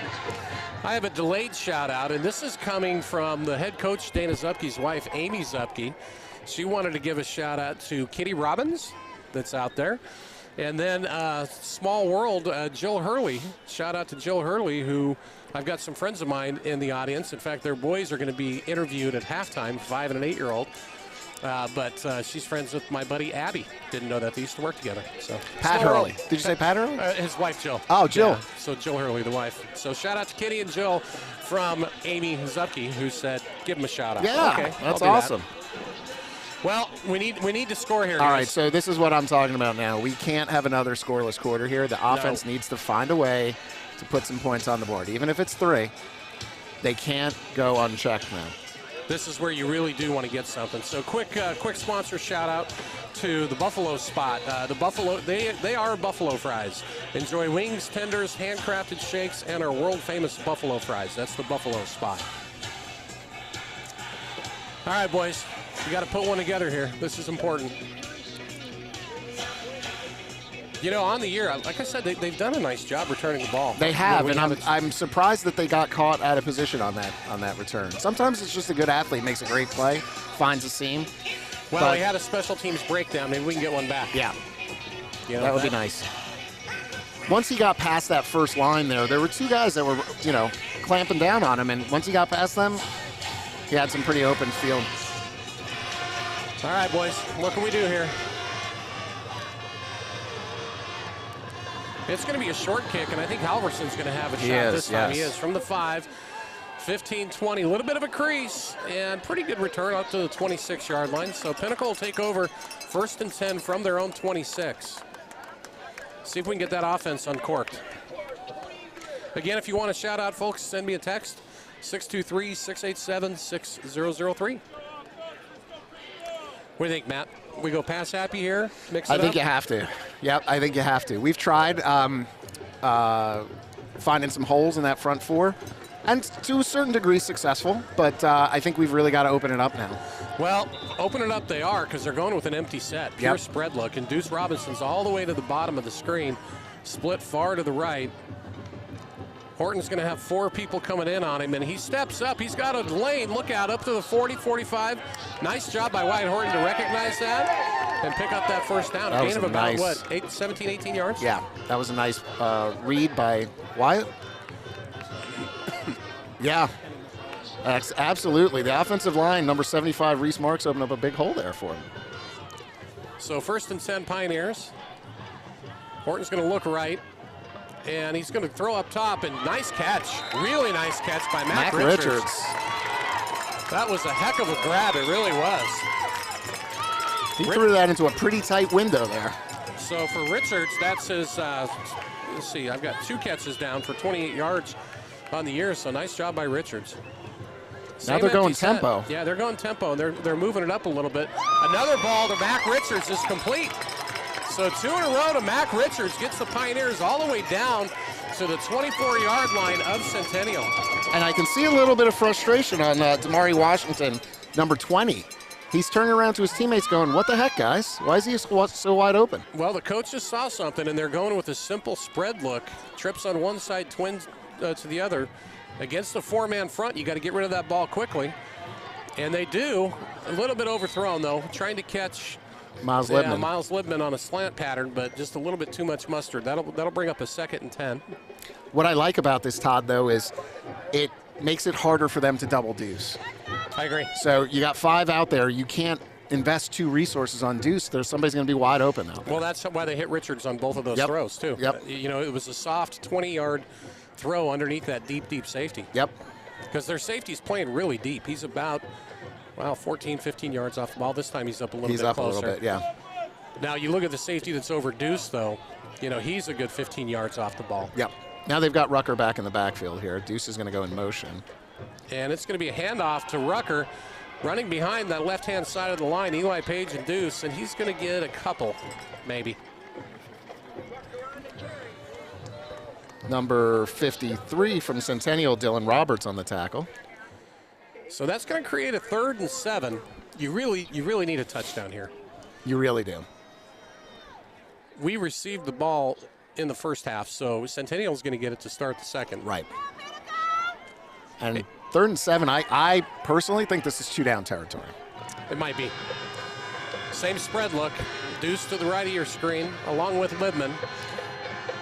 And we're going to throw over to the left-hand side. Oh, there's a lot of contact there. Wow. Wow. Okay, they let that one go. Maybe they thought it was uncatchable. I mean, that's kind of a judgment call. Yeah. But that's going to create 4th and 8, and it is 4-down territory. It is. Offense stays out on the field. Here's the problem, though. You don't pick this up. That defense needs to come with something fierce. 8 minutes and 25 seconds left, first half, folks. Centennial up, as you can see, 10-0. This is a huge down for the Pinnacle offense to try to strike and get on the board. Same spread look. Deuce is split all the way to the bottom of your screen, right next to Miles Libman. And this time, Horton's going to look that direction, and he's going to run for it. He's not going to get there. He's not going to get there. No. And that's going to be a turnover on downs.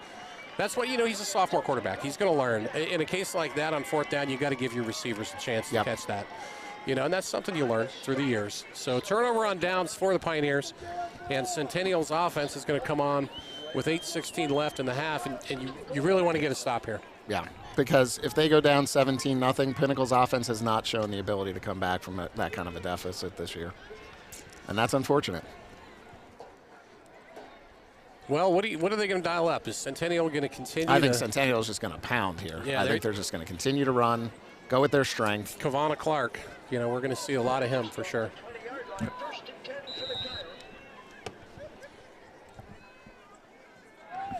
Okay, here we are. Centennial 1st and 10. And here's Clark over to the right-hand side. Finds a little hole on the outside, still on his feet. As a kid, you got to wrap up. Yeah, you can't arm tackle him. No, he's too big. Yep. You've got to wrap him up, and they're going to pick up pretty good yardage. I don't know if it's first down yardage, but pretty close. Pretty close, yeah. Luke Baker, number 4 on the tackle. But if Luke Baker's making that tackle, they've already gotten pretty deep into the secondary. Well, Luke coming in. He plays tonight, up into the. He does. He had 50 tackles in the year coming into tonight, which is quite a few from that safety position. Leading tackler on the team, Spencer Halverson, 80 tackles coming in tonight. Pretty impressive. That's number 12. And they're going to throw the ball over to the left-hand side, complete up to the 40, 45, 50. He's got some wheels. Look out. 40, 35, 30, 25, 20, stiff arms, and he's going to score. So Centennial puts another 6 points on the board, and really just a good play. Kenneth Worthy III. Yeah, he's a player. 5'11", 180-pound junior. He hit that outside and gone. Well, not how you wanted to see the game start. Nope. For sure. And that's going to be 16-0 Centennial. So shout out to the entire Pinnacle football team from the Pinnacle counseling team. All right. So thank you very much. Appreciate that, folks. So PAT pending. Again, I wish I could give you accurate stats on the Centennial's offense on the year, but they don't, for whatever reason, they didn't put their last 4 weeks of stats in there, so it would be inaccurate to even try. Kick is good, and we're looking at a 17-0 Centennial lead. Now, see, this is the kind of stuff that we don't need. So we talked about, penalties killing us. I think we talked about that before the game. Whoever the defensive end was there that just missed the kick started yapping at the other team, like, you're down 17. Head to your sideline, get the plan, and let's move forward. We can't afford to have any more mistakes, any more miscues, any more penalties. You got to. Yeah. I've never been a big fan of the yapping. No, I don't. I had a high school coach once that said, you knock them down. Yeah. You smile, you pick them up. Right. And when you pick them up, you say, I'm going to have to do that again. Yes, exactly. I love that. In the nicest way possible. I love that. In the nicest way possible. Because the smack talk doesn't. I mean, all the kid has to do is point to the scoreboard and say, "Hey, buddy, we're down. You're down 17. Let's stop with that stuff." Well, we've got Halverson and Jadine Birthright back deep. Well, and I will say, Todd, I was 100% wrong. I really thought Centennial was just going to ground it out on that drive, and sure enough, the swing pass was there. It's almost like a run when you do a swing it really pass like is. that. You're right. It's those short passes within 5 yards. Yep. very similar to a run, and they caught us on the edge. They did. And he has good speed and 2 good stiff arms. It's a good ball club. Yeah. Again, they're ranked top 100 nationwide. So. And they gave Liberty the toughest test of anybody all season. So we knew we'd have our hands full tonight, and so far we do. All right, boys, we need a spark. Take one back. And onside kick, but it didn't. Did it go 10 yards? It did by the time you touched it. Oh my goodness, that was a shocker. That's a risky call by their coaching staff. And the coaches are trying to figure out what they're arguing, happened. but he touched it on the other side of the 50, so caught us off guard for sure. I mean, it's more embarrassment that they're yelling about right now than disputing the play. Yeah, they caught us off guard. They did. It's a gutsy call by their coaching staff, and the boys weren't expecting that. You can tell. That's going to put us out on defense to start this. With 7 minutes and 56 seconds left, Pinnacle defense back out on the field. That's the first onside we've given up all year, I believe. Well, they must have saw something. When you got a struggling offense and then you have special teams problems on top of that, it's just hard to come back from. It could make it a long evening. Yep. It could. They're going with a 4-man front here now. Yeah, they've changed it up a little bit. And they're going to pass again. Over to the left-hand side, they're going to run up. That's number 18. That's their freshman, Manna. So they now have their freshman quarterback in the game. Ponce, number 16, Brady Ponce, the captain, ran him out of the bounds for minimal gain. It looks like they marked him. Maybe a yard. Maybe not even that. Yeah, so no gain on the play. So they've got their freshman QB in. That's interesting. Number 18 is Manna. From what I understand, Manna's more the thrower, and Urquiz is more the game manager. And they're going to go up the middle. It's a run. Pretty good hole. And Clark is going to bounce off a couple of guys. Finally gets taken down by Ponce after a gain of about 5. But you see, he at first contact, he does not go down. He's a tough kid. He's a tough kid. So that's going to create 3rd and 5, and a pretty important 3rd and 5. If you want to stay in this ball game, you've got to get a stop here. Now just envision this. Number 2, Kevon Clark, and number 6 from Brophy, David Lopez, used to share a backfield on a youth football team. Oh, did they really? Yeah. You want to talk about run? That's almost not fair. Yeah. They both started off on the junior Firebirds with my son, Mason Lisk, actually. It's going to be a play-action pass. There's a flag. The screen pass is complete, but it's going to be held it's going to be close to first down yardage. But we do have a penalty. Illegal shift. Illegal shift on the offense. So that's going to move him back. I'm not sure if that's a 5 or a 10-yarder. We'll find out. Stay tuned for halftime, folks. We've got some riveting guests. We're going to have Mike Halverson, who is he's the president, right? Of the Booster Club. Club. And his son Spencer is a leading tackler on defense, number 12 out there. And then we get the perspective of a 5-year-old and an 8-year-old, both boys, on what a football game looks like at that age. I think they're over here eating popcorn. Last time I looked, I see popcorn and Gatorade going over here. Popcorn, Gatorade, and trying to stay warm. Hey, he's smiling at me now. Yeah, he's having fun.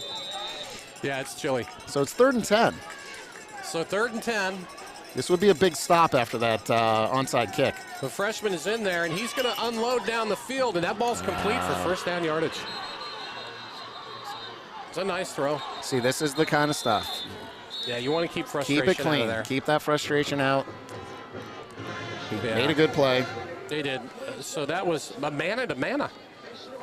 Oh, wait a minute. No. I got Damian Jenkins, number 87. Thank you. Yeah. My eyes deceived me. My fault, guys. That's okay. So fresh set of downs for Centennial. 6 minutes, 30 seconds left. First half. You got to try to get a turnover here or something to swing the tide. Another, and there we go. I called it, and we got it. So that's going to be Pinnacle football with a fumble recovery. 6, Jadeem Birthright. Birthright's going to pick that ball up, and there was a penalty, but I think it's going to be on the offense, and the Pioneer offense is going to come back out on the field. That's the kind of momentum shift that we needed, big time. Well, we haven't had a lot of turnovers on the year. We have not. That's the second fumble recovery we've had all year. Yeah. And we've got 3 interceptions, so that's good. That is great. And the timing couldn't be better. Down 3 scores. We've got to put something on the board on this drive. I know we said that last time, but this would be a good time to dial one up deep the deuce. Yes, for sure. You see that a lot in football. If there's a turnover, somebody goes for the jugular. Deep. Yep. They go for the jugular. Yep. But the problem is they're doing everything they can to take Robinson out of the game with that high safety over the top. Yep. They just don't want him to beat him.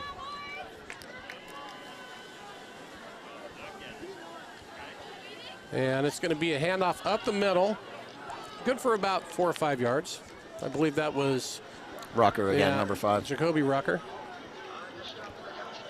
Create a 2nd and 6. You got 6 minutes left in the first half. We're down 17-0. You got plenty of time. You do. You know, the big thing is you just need to get on the board. Exactly. And like you said, Centennial will get the kick in the second half. So they do. You kind of want to put one on the board before the end of the first half. Give yourself a chance. It's a 2-score game. Rucker single back behind Horton.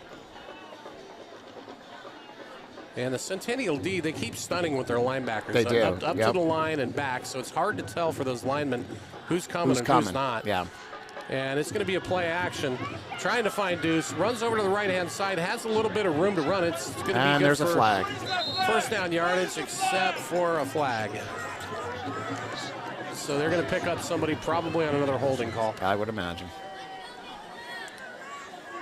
Well, the playoffs, I'll tell you what, this is the last regular season game.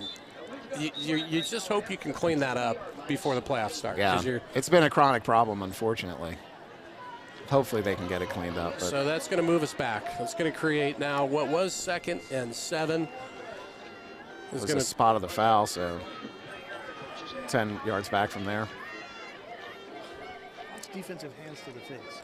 I mean, he's just shoving up his helmet. And Yeah. then Yeah, it's unfortunate. We just saw a little bit of a replay there, and there was an obvious hands to the face on the defense that were uncalled. Yeah, that's frustrating. Yeah. Well, 2nd and 23 for the Pioneers. Robinson split to the bottom of your screen. Oh, no, Robinson's in motion over to the left. And we're going to set up a screen pass to Jacoby Rucker. Makes a move, and he's going to pick up pretty good yardage. He's back to the original line of scrimmage, so 3rd and 10. More manageable. Yeah, so for 3rd sure. and 10, much more manageable than what we were looking at. Then we faked the screen up top to Deuce and then came back to Jacoby on another screen. Good play design. I like that. Yeah. Puts a lot of pressure on that defense when you have a formation like that. Yep. And the question is, if you don't get this or don't get enough yards, what do you do? You're going to have to punt. I think you do, but... Depends. If you're within a yard or two? Maybe, yeah. Maybe. So Horton in the shotgun. Centennial sends 4. Wyatt's going to step up, and he's going to complete it, but it's for really no gain.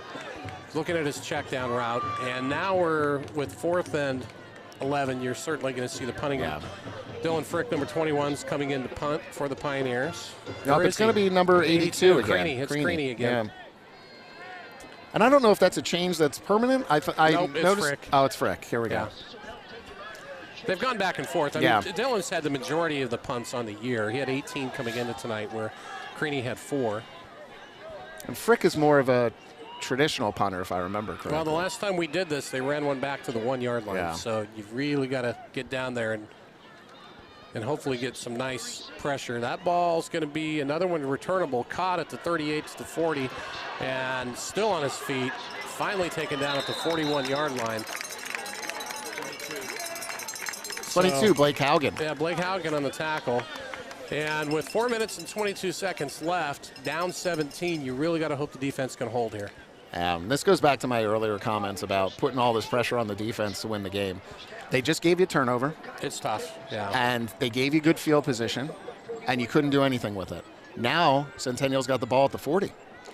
And the defense has to hold to keep them from a 24-0 game. Shout out to the Pinnacle Spirit line from, I believe, Sophia's brother, and that's Colby Critchler, I believe. So shout out to the Spirit line. They do a great job. They do a great job, and they're extremely cold tonight. You could tell. So the freshman's still in, and here comes Clark with a hole, and they're holding them up, trying to see if they can create a turnover. They didn't get one out of there. First down yardage for Centennial. Boy, that, he's a good back. He's quick. He hits that hole, and it's tough. I mean, because their offensive line is a talented offensive line. Yeah, for sure. It is. Some big kids. Our ends are unfortunately getting blocked in, and they're not holding the edge, and that's what's giving him some holes on the outside. They're going to go with a 4-man line. Yep, switching it up a little bit. Another run up the middle. Up much the better. middle, Yeah, Brady Ponce. Brady Ponce, number really, 16. really good defensive play by Brady Ponce. Not easy to take him down No, like it's that not. one-on-one. No. That's a nice play. And unfortunately, when he got to him, he was actually up a little high, so he had to work harder to try and bring him down to the ground, but he did it. Ponce has had a great year. He has. 8 sacks coming into tonight, 52 tackles. Yep. 12 tackles for loss. So just a really solid year for Brady Ponce. And he's 16. he plays defensive end. He plays in the middle when they go 4-man. He's also been moved back to middle linebacker because of the injury to Stapley. So he's pretty versatile. He's also on punt return, kick return. All right, boys. Too much to ask for another turnover? It's going to be another run over to the right-hand side. A little bit of room, but not a ton for Centennial. Number 24, Tony Greer on Yep. the run, and 22, Blake Haugen on the tackle. And 4, Luke Baker. So that's going to bring up a 3rd and 6 for Centennial. It's almost like when Kevon Clark doesn't run the ball, you got a bit of a breather, right? I mean, number 24 is still a talented running back, He's a good back, yeah. They do it every year. Yeah. They always have backs. They always do. have huge linemen. They They do. always have good running backs. Yeah. Every single year. So 3rd and 6. And they do have Clark back in, and they're going to give it to him on the right-hand side. He's going to bowl forward. My goodness, that's a tough run. And he's going to pick it up. Yeah, Franklin had his arms around him. He couldn't bring him down. He's just that tough kid. Yeah. Nothing against Franklin. He's a talented kid, too. But you got to tip your hat because he picked up 3-4 yards with 3 guys on him. Yeah. You got to tip your hat to him. It's another run. Clark again over to the outside. He's got a little bit more room. Still on his feet, down to about the 10-yard line. So Pioneers are on their heels for sure. Down 17 with 2 minutes and 38 seconds left in the first half. Centennial driving, and they get the ball to start the second half. Yeah, so this is a recipe for disaster. Yeah, this one's looking ugly right now. Quick pass, complete. And he's wide open, and that's going to be a and touchdown. So that's Matamoros on the reception for Centennial. And his first receiving touchdown of the year, it looks like. So 23-0, 2 minutes, 35 seconds left in the first half. Well, the first quarter was competitive. It was. The first 2 drives, and it's just been it's been a grind for the Pioneers since. But what else to really say? It's been a tough first half. The problem you're going to end up with is if this result holds or Pinnacle doesn't put any points on the board, that's 4.5 games with 32 points total. Now, to be fair, the defenses we faced, this is a top 5 defense in the state. For sure. In fact, I would argue Highland, Saguaro, and Centennial are 3 of the top 5 defenses in Arizona. They might be, yeah. It's not easy. But they were also extremely sluggish against Brophy. That's true. And Brophy was not one of the top defenses. They were down 14-0 and had to come back and squeak it out in the second half. And they were not, and Chaparral was not a particularly tough defense, but they couldn't put any points on the board in the second half there. So, well, they'll have time. Again, what's on the line tonight is if this holds true, we'll be going to the 6A playoffs somewhere between a 1 and 3 seed. Yep. I'll tell you who we might get paired up with in Chaparral. the first round is Chaparral. Yeah, I know. We might. Who are they taking on tonight? Highland. Yes. So that's going to be an interesting game. The good thing is, though, as a top seed in the 6A, we will get a home game, at least one, if not more. It's just, the construct here is weird. A 6A team is essentially the 9th best team in the state if you win the championship because of the 8 open teams. So I know the open is a controversial thing, and it was really constructed for the Saguaros and the Centennials who were playing in lower divisions and dominating. Right. But now that all those teams have been moved up to 6A, does the Open still have relevance here anymore? That's an ongoing conversation. Well, let's see what happens. Let's see if we can't get one last. And they're going to squib it this time. And it's going to be picked up at the 20. Still fell on it, actually. It was fumbled by Halverson. So the 22-yard line. Well, and you know, a big factor there is that onside kick that we didn't get last time, too. That was kind of a big deal. Yep. Because it certainly puts the game much further out of reach than what it was before. Correct. 24-0. Yep.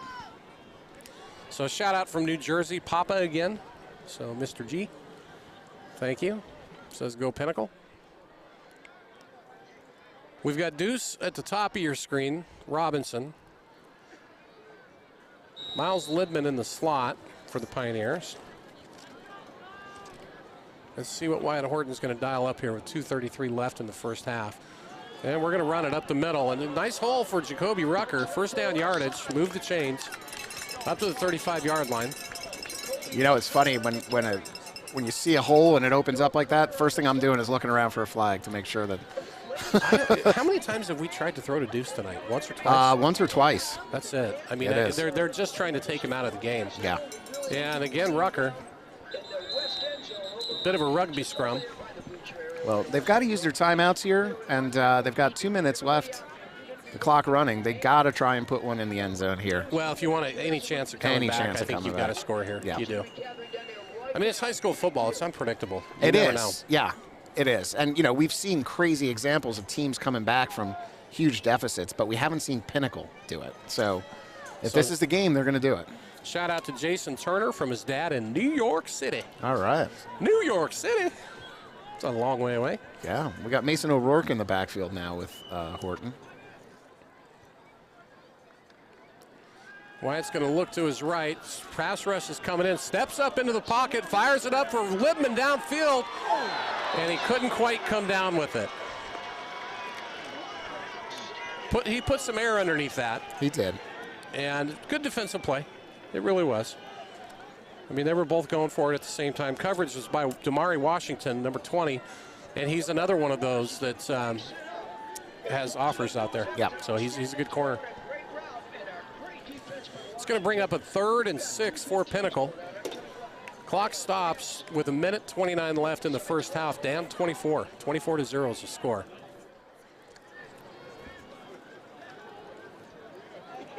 You just need to get a first down here. Keep this thing alive. That's why I'm not sure the deep shot is the right timing, but let's see what they dial up here. Horton's play action. He's under pressure. He's going to roll to his right to buy some time, and he does have some time. He's going to try to run for it, and I believe he gets it.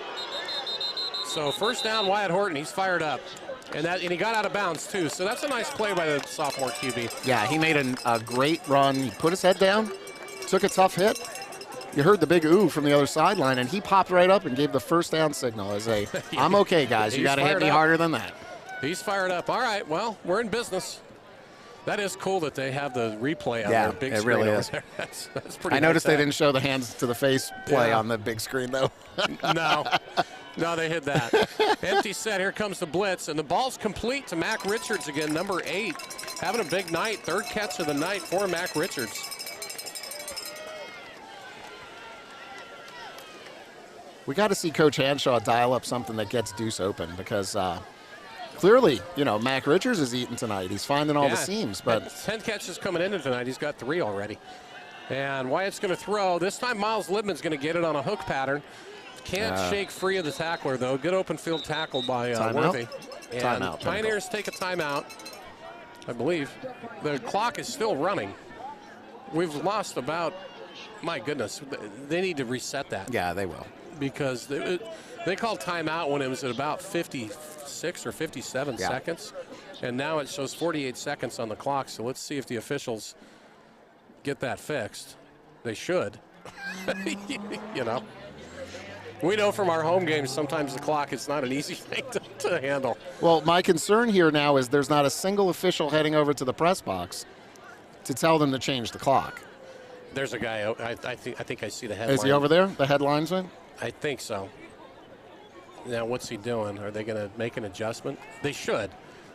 We called timeout. It was 54 seconds, and here in the stands, people are looking, and the clock's still. Yeah, I mean, the entire Pinnacle side was yelling. Yeah. Did they not? They have not so far updated it. It should be at least 56. I'm hearing somebody yell 58 over seconds. here. Yeah, that's 10 seconds, which is huge. What are they doing? Are they? You go from being an announcer to a fan for a minute. And yeah, I know. Come on, guys. Scottsdale Eye Care.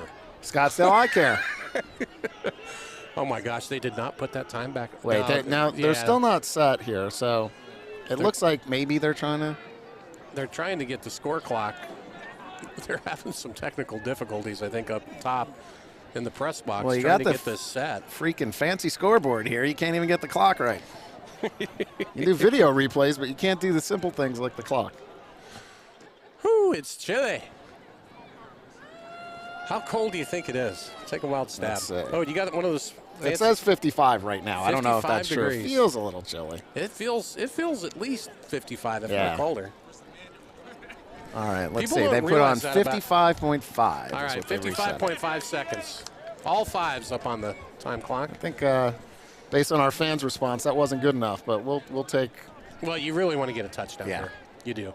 And to the bottom of your screen, double trouble. You've got Deuce Robinson and Miles Lidman split to the very bottom of your screen, but they've got two safeties over the top on both of them, which is going to leave that other side, and they're going to blow this dead. Whistle.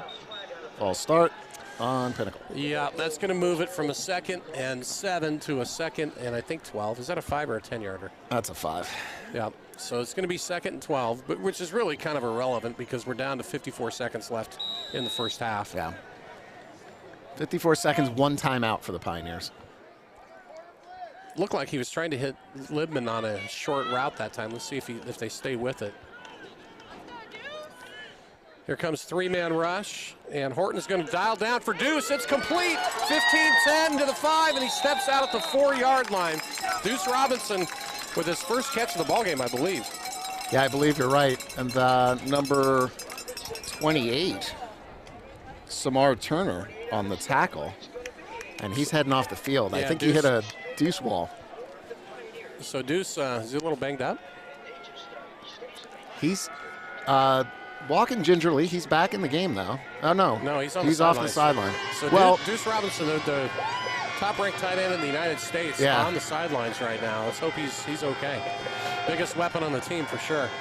But Pinnacle, 1st and goal, first time tonight. Horton in the shotgun. And looks right over to his left, and he's going to uncork it. Little bit too much mustard. Looking for Mac Richards. Yeah. Pretty good coverage, and if you're going to miss that throw, miss it high. Yeah. Deuce is back now. So Robinson checks back in. It's 6'6", 230. You could just throw a fade. You could. It's one of your options. Yep. I see my halftime guests over here. The boys are... They're losing it, man. You better get them at halftime. Still awake? I think they're still awake. You need to get some of that caffeinated hot chocolate into them. I gotta hear the perspective of a 5- and 8-year-old on this first half. All right, so 2nd and goal for the Pioneers. 42 seconds left, down 24-0 in the first half, that is, not the game. Horton's going to duck it, and he gets hit pretty hard. Did he look like he ran into his own lineman on that? I'm not sure who he ran into, but he ran into a wall, whatever it was. Are we out of timeouts? No, we have one. And now we're going to run it. We're going to run it. So 23-22. No, they call the timeout. So yeah, you know, who knows? I'll tell you, coaches at all levels struggle with this time management, especially at the end of a half. But I could have swore I just saw the referee point towards. Well, it's 3rd and goal. He did. The Coyotes called a timeout on that. Oh, was it Centennial? Yeah. Okay. Well, it's 3rd and goal with 20 seconds left. So really, you've only got 2 plays. Yeah. So it's, you know. And maybe they knew that and they wanted to hold on to it in case they took a sack on 3rd down. Yeah. That could be. But either way, I think if you have any shot at coming back in this game, you've got to score. This here. has to be. You have to and this score is here. not a field goal, right? You need the touchdown. No, you need here. a touchdown. Yeah, you absolutely You can't kick a field goal. You'll run out of possessions and attempts. Right. If you don't. Yep. Tough schedule. Boy, it's been an interesting year. We're 6-3, right? If we lose tonight, 6-4. Yeah. But 3 of those 4 losses would be the nationally ranked top 100 teams. Yeah.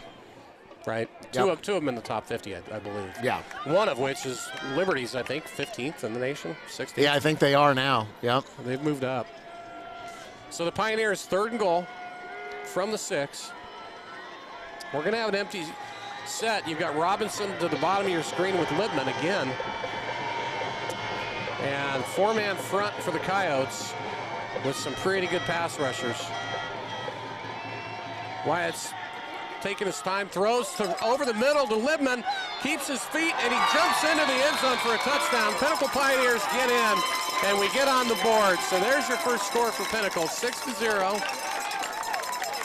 Nice effort by Libman. Now that was a D1 effort there. Yeah, 100%. He took that D-baiting and lunged over that goal line. That was a nice catch. That was a nice catch. And a great second effort to get into the end zone. Yep. By Miles, for sure. Wonder if his older brother Marcus is watching up in New York. Speaking of New York City. Yeah. New York City. On Thursday nights, you can catch these games. Friday nights are a little bit harder because you got team meals and that kind of stuff. That's the swinging gate formation, folks, if you're not familiar with it. I thought they might go for 2 there and make it a I thought so too. 3-score Yeah. game. But we're going to try for the extra point. Snaps down. Good hold. Kicks through. So with 13.1 seconds left in the first half, Pinnacle on the board, 24-7 down to Centennial. Now, I'm going to say something crazy here, Todd, but they can't give up a score in 13 seconds because we faced the same situation in the Liberty game, if you remember. They had about 20-something seconds, and they scored a touchdown right before the half. And you want to talk about a backbreaker? Yeah, that's tough. Let's go back to some sponsor shout-outs. Nothing Bundt Cakes. That's B-U-N-D-T, Bundt Cakes. Come to Nothing Bundt Cakes on the corner of Scottsdale Road and Frank Lloyd Wright for your next celebration. Let's go to Made to Move Nutrition and Wellness. Come work out with Jesse and crew at Made to Move, located on Scottsdale and Frank Lloyd Wright as well. And Venture Off-Road. For all your off-road modification and build needs, go to Venture Off-Road. We'll get one more in here. Ryan Garvey Attorneys. When your freedom needs protection, experience matters. Call Ryan Garvey Attorneys. Again, if you want to shout out, folks, hit me up with the text 623-687-6003. We've got 13.1 seconds left in the first half, and then we're going to have some guests come up and see me in just a bit. Cooper King back to kick. Yep, Cooper King kicking. And they're going to hit a squibber, but it's going to be a one-hopper that's taking it to 5, to the 10, to the 15, and a good tackle and we got a and flag? a penalty down. So nice no, tackle. I don't think no, so. That can't be on the kick team. But nice tackle by number 30 for the Pioneers. Ethan Lanise? Yep, Ethan Lanise. Nice, really nice tackle. Yeah, it was actually. a great tackle. It's going to leave eight ticks on the clock. If I know Centennial, they're probably going to run it. You never know, though. Yeah. So that's going to move them back even further. Unless they let their freshman QB try to air one out. You know, they scored on Liberty 50-yard bomb at the very end of last week's game. And he does have an arm. So you've got to have those safeties ready for whatever may occur. Number 21, Dillon, he's a good safety. So is Baker. They both are. Yeah. 4 is Baker. 21 is Frick. They do a nice job. Centennial looks like they're going to go into prevent mode here. This looks like... and just sit on it. Yeah, sit on it and go into the half, which is exactly what they do. So at the end of the first half, folks, Centennial 24, Pinnacle Pioneers 7. And the first thing we're going to do is we're going to have some halftime guests. If you've ever wondered what it's like to have a 5-year-old and an 8-year-old at a football game to see what they think of what's kind of going on, that's what we have. We have 5-year-old Carson and 8-year-old Daxon that's here, and we're going to get them on the headset here, folks, so you have to buy a little bit of time, and we'll see how shy they're going to be or what they're going to do. So, boys, if you want to come right over here, go walk right behind me. You'll be fine. through the eyes of a 5-year-old and an 8-year-old. There we go. We got one of them on. Can you hear me okay? Okay, we've got to make sure we get this down here. So there you go. You put that right up next to your... So who are we going to start with? Carson, do you want to start first? What do you think of the ball game so far? That's your cue to say hi to me. What do you think, Carson? Are you having fun? Yeah? Okay, you can hear him laughing. He's having fun. Okay, Dax, what do you think? What do you think of the game so far? Good. Good, yeah. So what do we got to do to try to win this game? What do you think? You're a Packers fan, right? Score. So what's the key? Score? Yeah. You only get knowledge like this from an 8-year-old. Score. That's pretty good. I like how that starts. So Dax, how about you? Or Carson, what do you think? Good. Good? Just be good, right? Be gooder than the other people, right? What's your favorite part of football games? Going to them. Dancing next to Todd. Dancing next to me. Well, there you go. Well, I can't dance, so that's actually a pretty good thing. Just ask my wife. She'll tell you. Now, what's your favorite part of the game? Dancing next to Todd. Dancing next to Todd. Got two dancing next to Todd. I think somebody might have put him up to that answer. I'm not so sure. But that's what you get from a 5-year-old and an 8-year-old when you're talking about a game and like what the riveting thoughts, right? We have to score and we have to be good. So, boys, thank you. Thank you, and I hope you enjoy the second half. You better go work on them and see if you can get some popcorn, right? Yeah. No? Yeah, no, popcorn. See, I thought your favorite part of the game might be the popcorn. Or is it the hot dogs? Hot chocolate? Hot chocolate. Ooh, hot chocolate. Yeah, hot chocolate. Hot chocolate. There's a call. So that's exactly what we need we need hot chocolate. So run some hot chocolate into the boys at halftime. Let them warm up. And then maybe we'll get more points next half. What do you think? No. Okay. Yes. All right. So, folks, that's 5-year-old Carter, 8-year-old Daxton, and that's the kind of input that you get. So we got to take your headsets off here, boys. Thank you, boys, for being on.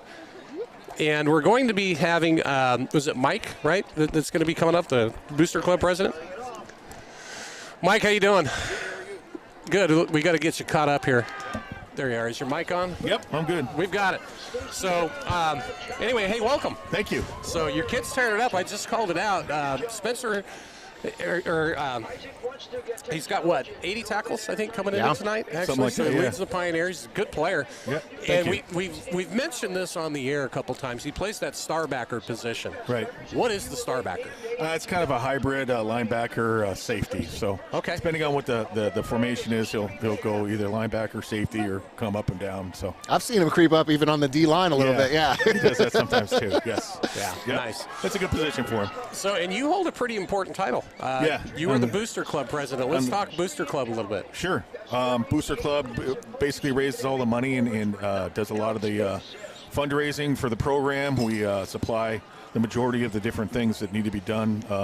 For example, the uniforms we pay for. We just got some new tackling dummies, just anything the coach needs that we can help with. Okay, nice. Now, is this your first year? Second year. Second year. Yeah. Okay. A little bit easier in year number 2, right? It is, yeah. We were coming off the COVID year last year, which was tough. We didn't have a lot of money in the bank. It was a little tough, but we've got some incredible sponsors, incredible parents that are doing such a good job. I mean, I don't do near as much as there's so many people that help me out. From Jane Sukup, Susan Stepney. There's tons of people that help me out and do a lot of work and raise a lot of money. Lori Henry raised a ton of money from sponsors. She's the one that's gotten the majority of the sponsors. It's insane. Yes. So this is, I've been around the program since 2012. Yes. I've never seen half the sponsors that you got this year. I'm blown away. Yeah, that's all Lori Henry. Lori Henry's done a tremendous job. Is she looking for a sales job? I think she has one. I think she does well with her job too. So. I'm sure she probably does. She does. She's incredible. She's got a lot of energy and she knows a lot of people and she gets it done. So thank you to her. We got all this new equipment this year for your broadcasting and everything. This is insane. Yeah. I tell stories about the dinosaur years when we started this thing. We had like 3 big, huge hard drives down on a table. Right. Absolutely. Yeah. We really set a goal to really upgrade our broadcast so people could watch and be on YouTube and make it very easy for anybody all over the country, all over the world.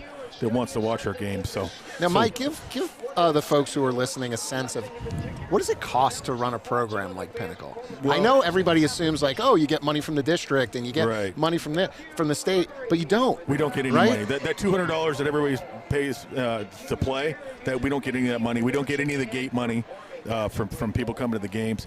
Basically, anything and everything extra besides the referees. We don't pay for the referees or the fields. That's on us. Wow. And so it's a tremendous amount of money that we need, from meals for the players every game to just any kind of equipment. You know, we bought a new shed this year, a big container. I mean, just you name it, we have to buy it, and we do. We raise the money to get it done. So that's fantastic. Yeah. What about the future of your boy? What are we looking at? Do we know Well, yet? yeah, he's a junior this year. He's going to work hard. We've already talked about his plan for the offseason to work hard, and hopefully he'll be at the next level. And that's the whole plan with him. He's having a great year. He's really happy. He loves playing here. He loves playing for Coach Zupke, and so he really has found a great home. Well, and he's had a fantastic year. I mean, to be able to line up all over the field like it's really something. Yes, he's done really well. So I'm really proud of him, and he's doing great. Good. And all the boys. I mean, this is a great team, and they all work hard, and the coaches don't get any money either. It's just, No. Like these guys that are helping out, and it's really a tremendous amount of people that just want, from you guys to the coaches to the sponsors to everybody. They just love It's football. a lot of fun. It's a good program. You know, Dana's been around. Head coach is Dana Zupke. He's been around, I want to say, since the 2004 season. I think 2001 or 2 maybe. Oh, did he come in a little bit earlier? Yeah. I thought it was 2000. I'm not positive. 2003, somewhere in there. So it's really, I've seen the program grow a tremendous amount in 10 years. Yeah, absolutely. And we play a tougher schedule. People don't realize, and if there's any old timers, from back in the 2012-13 season, our conference used to be a lot easier than what it is now. We don't get any weeks off. We don't play any more North Mountains No. and Centrals. I mean, this is our third time this season we've played a team ranked in the top 100 nationally. Right. And when you play that type of schedule, to have a winning record, period, is a good thing. Absolutely. I think Dana's done a tremendous job this year. Really, really happy with him. I know all the players love playing for him, and you can tell on the field. So. Well, based on your role, you have to communicate quite a bit with Dana. I do, almost daily. I remember back in the 2015-16 season, when we'd go the 1 year I coached, we'd go break down film every Saturday morning. Right. And head of the booster club's coming in with subs. Yeah. Hey, guys, what do you want? Exactly. Italian or whatever. Yeah. And so there's a lot of time that you put in with this as well. Yeah, and I love football. I mean, I've had it in my blood all my life, so it's a good way that I can stay involved. Oh, absolutely. Yep. Yeah. Definitely.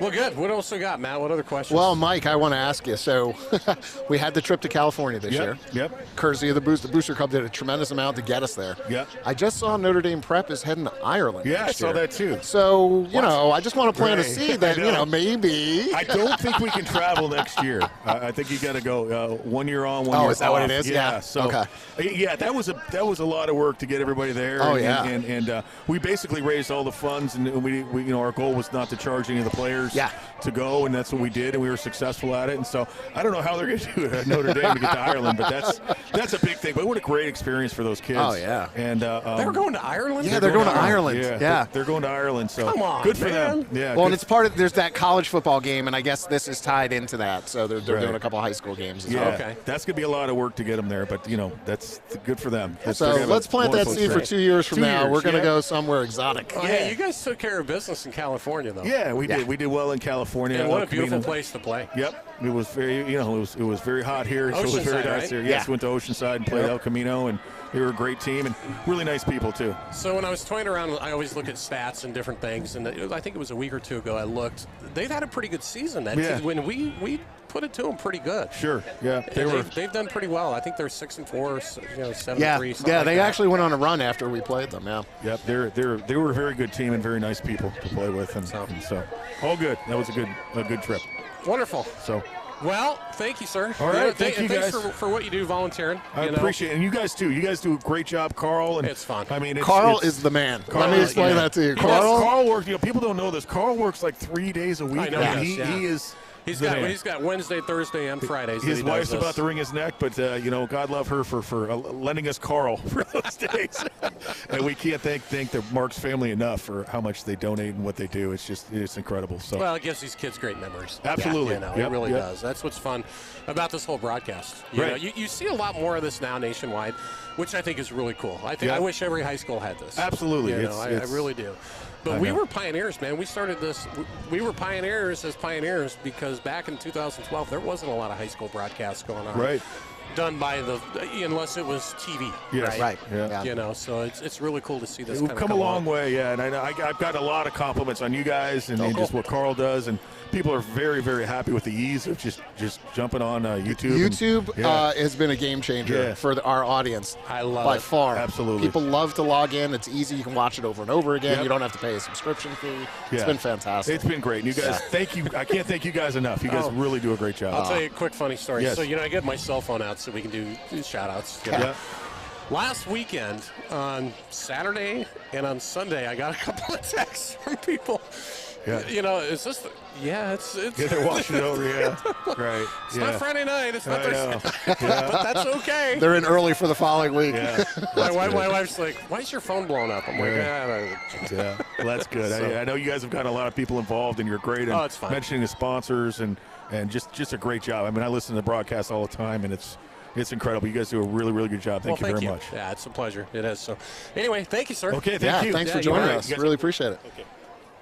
All right. Well, so what's it? We talked about. Are we going to take a quick break, or what do we? I think we take a quick break. We'll come back. We'll do a couple more sponsor reads. We got about 4:42 left in the halftime. So. All right. Well, folks, we're going to take about 5 minutes or so, and then we'll come back. And I know if my phone, speaking of texts, has been blown up, so I've got to do some shout-outs. But a special thank you to the boys, for getting on and giving us some insight. Valuable insight. Thanks, kids. And we'll be back with you in just a bit.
All right, folks, we are back. It's about 2 minutes and 40 seconds. The teams are just now coming back on the field from halftime.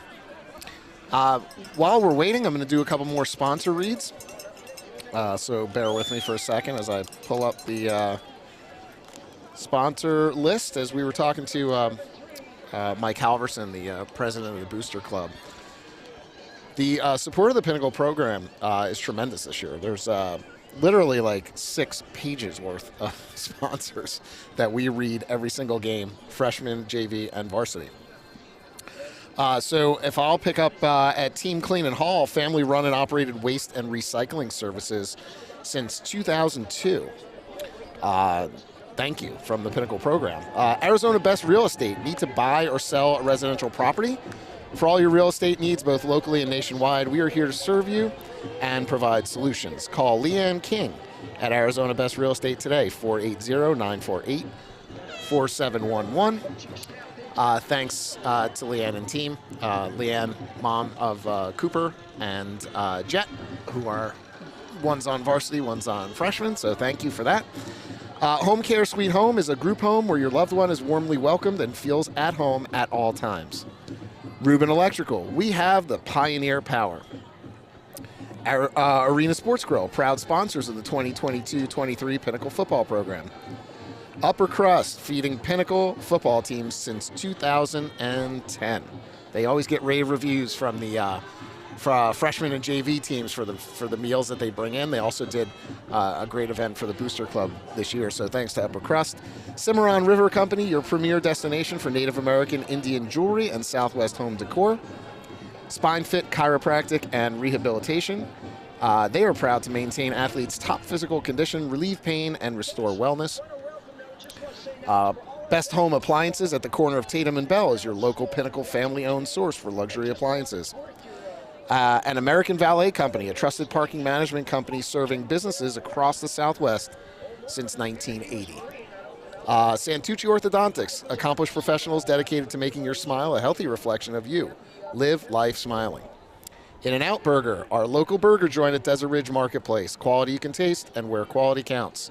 And if you ever go to the In-N-Out Burger after home games, man, that place is jammed. That's where the Pinnacle football team hangs out after the game. So thank you, In-N-Out.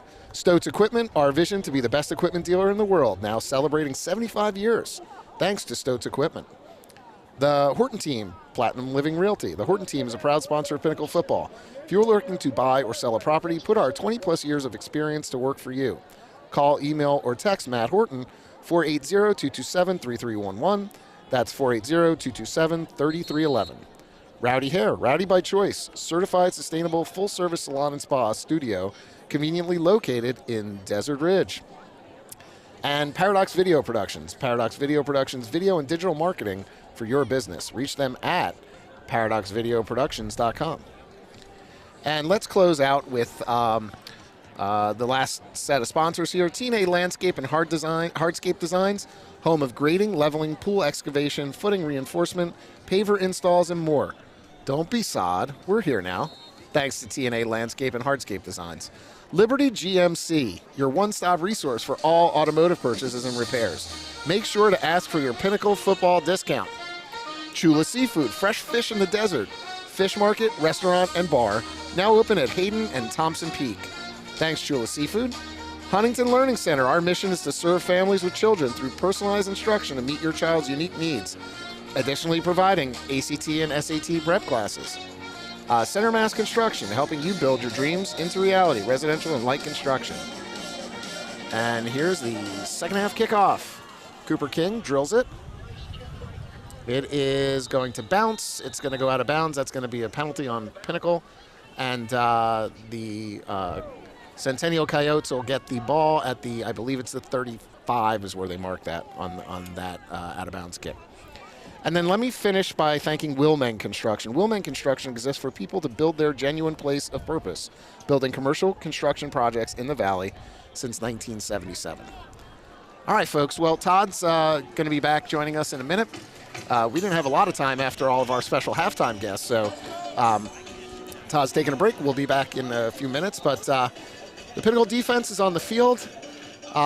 they've got their work cut out for them here. It's 24-7 at halftime. We've seen how potent the Centennial offense can be, both on the ground and through the air.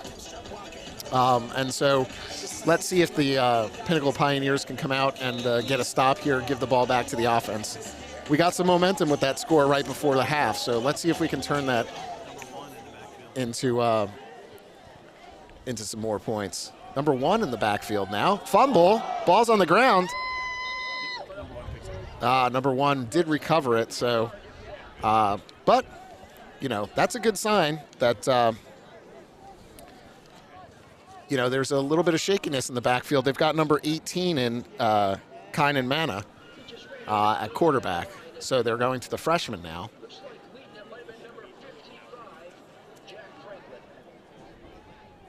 So it'll be 2nd and 10.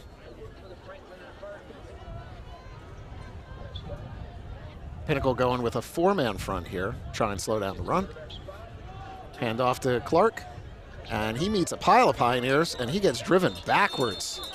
But if you notice, folks, he still never went down. Number 12, Halverson, and number 21, Dylan Frick on the tackle. Gain of about 3 or so. So it's 3rd and, let's say, 7.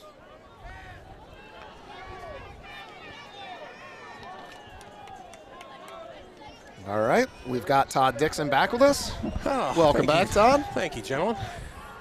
So 3rd and 7 so far. The Pinnacle Pioneer defense has been holding up pretty well. Here's it going deep. Oh, that's an offensive pass interference, and they're going to call it. You want to switch it up? You want to do some play-by and I'll go color? Oh, sure. Why not? Let's try something different. All right. I mean, you're testing my abilities here. My first couple years doing this, I was color. Were you really? Yeah, we had Nate doing play-by-play. Oh, nice. Let's see. I didn't see an official call, but that was pretty blatant. He pushed off of Ashton Leckie, number 1, who actually had great position. He, to the point that we made earlier, he was looking back at the ball. He knew when it was coming. And thankfully, Centennial did not get away with that push-off. They're going to go 15 yards in the wrong direction here. That's going to leave, what, 3rd and 25? 3rd and 25, yeah. Well, yeah, you call the action. I want to look at the strategy here. Take a little breather. All right. Like it. All right, so the freshman quarterback, as we said, number 18, Kynan Manna, in the backfield now. He's got Kevon Clark there. 3rd and 22 officially, according to the scoreboard. So you got these safeties have just got to be careful. Nobody behind you. Yeah, nobody behind you. Let's keep the action in front. Let's get this ball back to the Pinnacle offense and see if we can get back in this game. There's a holding call in the middle there. They did not call it. There's some scrapping going on here now.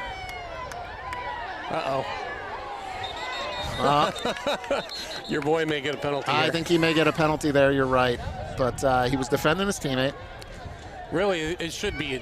It should be offsetting. It should be offsetting is what it should be. Yeah. And he's coming off the field. It should be offsetting. That's what they should call. But we'll see if they do. It's a nice job by Parker Glenn, the corner on that, to come up. 3rd and long, you'll give him 8 or 10 yards. That's no problem. So offsetting, Todd, that's going to replay the down, yeah. If that's what it is, yeah. Well, you know, the culprit on the Centennial side was number 2, Kevon Clark, their star running back. But let's see what the call. I think they got him both ways. They had to have. Well, you should. Yeah, they were both guilty. Yeah. So in a case like that, yeah. You hope that's what they do. All right, dead ball, personal foul on the Pioneers, and that's the only thing they called. Wow. Okay, that's Come on! You can hear the screaming on our side. That is a terrible, terrible call.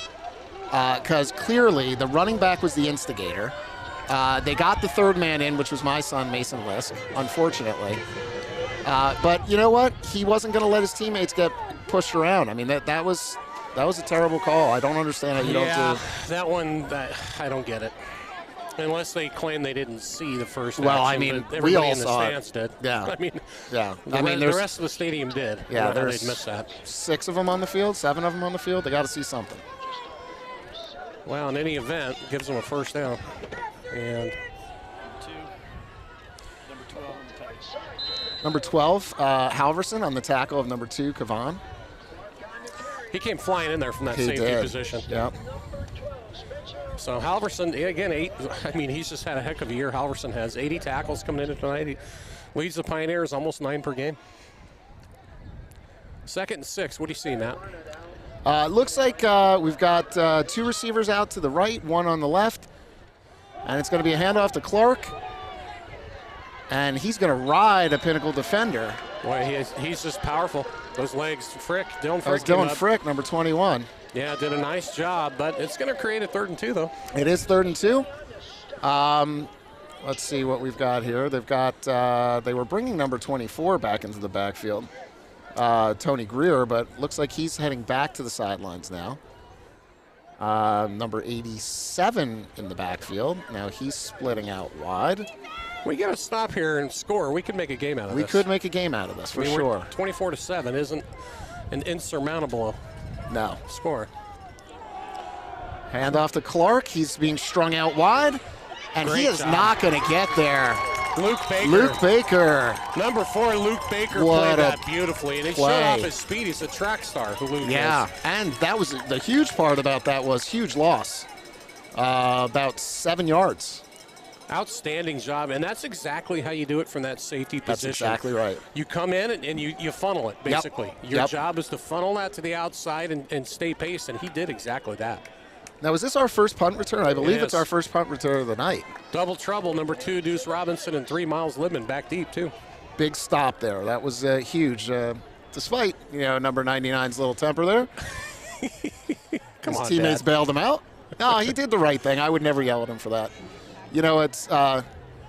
It's funny when you've got a kid who plays football for many years like this. You get a chance to talk to his coaches, and we got a penalty. flag here.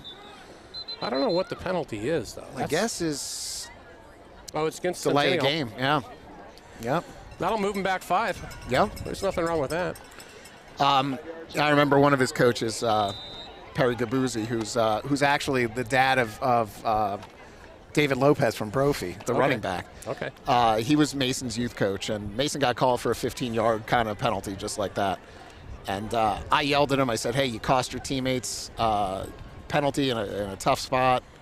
And Perry said, don't stop him from doing that. He did the right thing.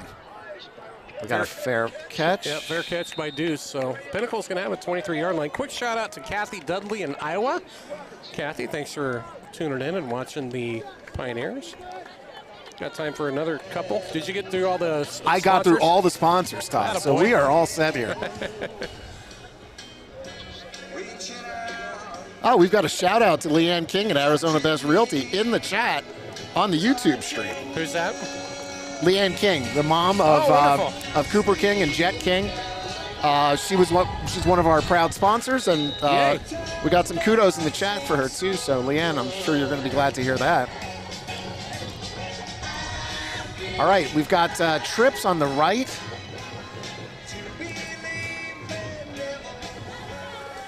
Horton rolls out. He's under pressure. He is going to take a tackle sack for loss. Yeah. He had his valve out there. I guess safety valve is what you want to call it. That was Mac Richards. Yep. And just nothing there. No, not at all. So that's going to bring up 2nd and 12 for the Pinnacle Pioneers. That's on the 23. A reverse shout out, and this is to the Pickles in Wisconsin from the Frick Boys, Dylan Frick's family. Oh, look at this. We got reverse I don't know shout-outs. if the Frick boys should be having their cell phones on the sideline, so I wonder if parents are involved there. Probably.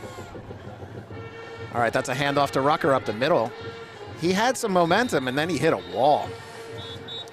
Yeah, so it's nice tackle by 53 for the Centennial Coyotes. Yeah, he's been causing some havoc all night, Dylan Roberts, defensive tackle, 6'3", 285. He's a big kid. They grow them big out here. They do. They really do. Corn-fed in Peoria. 3rd and 8. Right, What do you 3rd think? and 8. I think, what do we got here? We got Trips on the left. We've got Robinson and Libman out to the right. Middle of the field's wide open. You may see Wyatt tuck this and run. Might. He's got some pressure, and he's Still not down yet. No, he ran out of time. You know what they did? Their nose guard on defense, basically they ran a 3-man line, but they kept their nose guard back. Yes. As I a noticed spy. that. Yep. As a spy. So Yep. because of those first, that's one of the adjustments at halftime. And there's always adjustments, right? There are, for that's sure. One of them. Number 11, Noah Carter, he was in on that play, but he is walking gingerly off the field. So, he was running roughshod at the beginning, but they've done a good job of controlling him. They have. Well, here's where you can't let this kid get another return on No. us. He took one down to the 1-yard line in the first half. It looks like that's Frick back there. Yeah. Good kick. Pretty good hang time. Yep. But he's going to have a chance. And he's over. Oh, All midfield. right. Go down. Looks like Sukup was the first one to get him.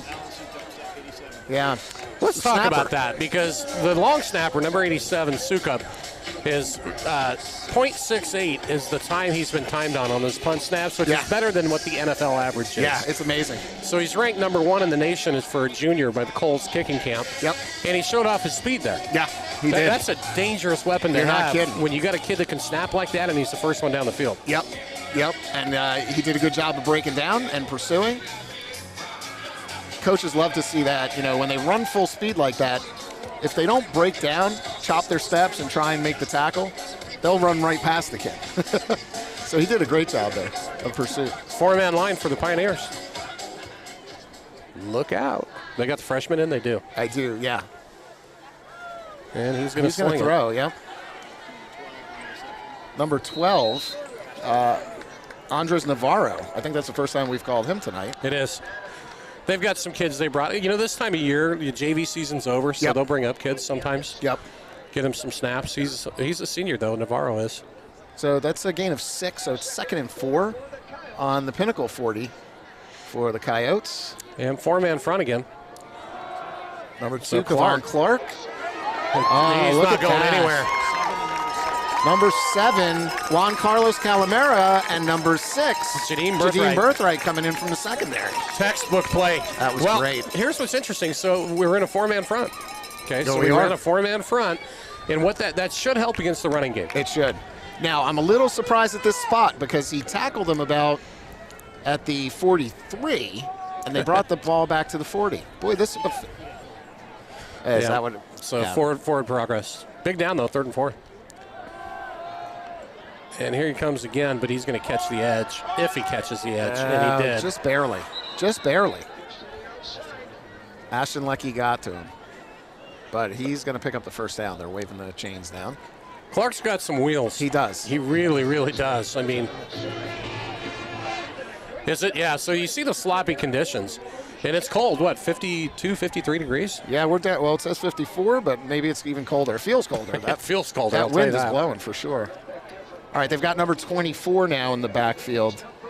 Tony Greer, 5'7", 157-pound junior. And he'll flank Mana, the quarterback. 3 receivers. Ball, handoff, up, play fake. And Birthright has him. Now here's where you strip it right there. So you had him by the legs, and you're looking for a strip. Yep. Number 11 for the Pioneers, Ceccarelli. Birthright made a great play on that. It's 2nd and 8. So with this quarterback in, they like to throw a little bit more. Even though they're short passes, they're not going over the top just yet. He likes to throw. He's got a pretty good arm. He does. I mean, for a freshman. Pretty good hole. Pretty good hole up there for 24, Greer. Yeah, he had a lot of room to run through there, so that's going to be move the chains. Moving the chains again, first down. They're going up tempo. They're going tempo.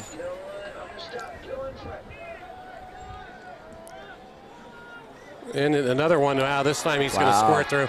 Same play. Same play. Pretty same much. exact play. Yep. Yeah, they took it right through the guard tackle gap on the line, and that's going to put Centennial up now 30-7. Yeah, PAT pending. Well, I think that with 3:14 left in the third quarter, I think that could be the nail in the coffin. That's going to be tough to come back from. Yep. It is. You want to keep the kids healthy, play hard, do everything you can to come back. But it's a good ball club. There's no question. And that offensive line, it's a juggernaut offensive line. It's big. Yep. And he hasn't missed a kick all year, their kicker. And that continues. So quick birthday shout out here. So this is to in Yodiland, Utah, to Fulcrum. So it's his cousin said, "Can you give my cousin a shout out?" All right. There you go. Happy birthday. Happy birthday. Well, 31-7. Yeah, like I said, at this point, you work on your offense, do what you can. 24 points and a little more than a quarter is going to be tough. Yeah. Especially with the way this offense has been struggling. They've been struggling. Something the kids aren't used to playing in Arizona is this type of cold. Yeah, that is true. When you start out the season, it's 115 on the field with the turf. Right. Yeah, totally different. And now we're talking about 55, slippery conditions. You can see the mud on number 7 Juan Carlos Calamara's jersey there.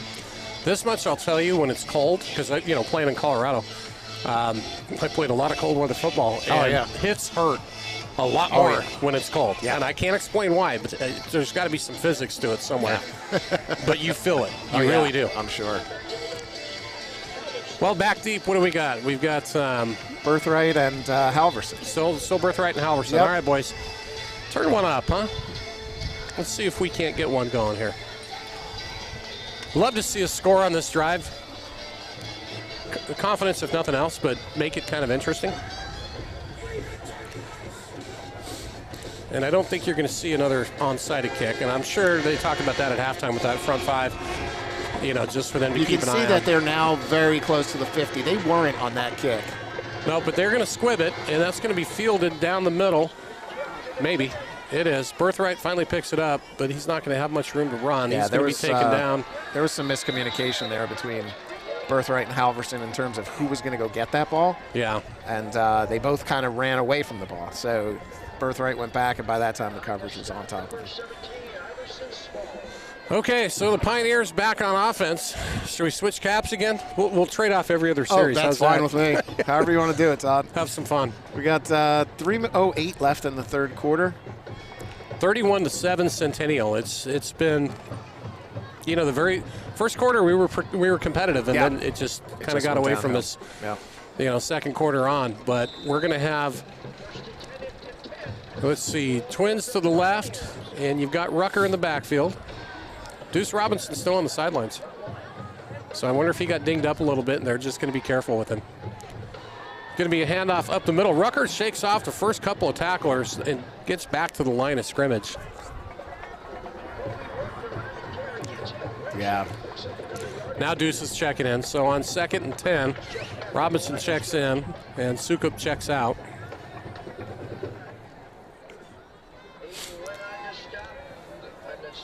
It's also harder to throw the ball when it's cold. It is. That's the other thing. Yep.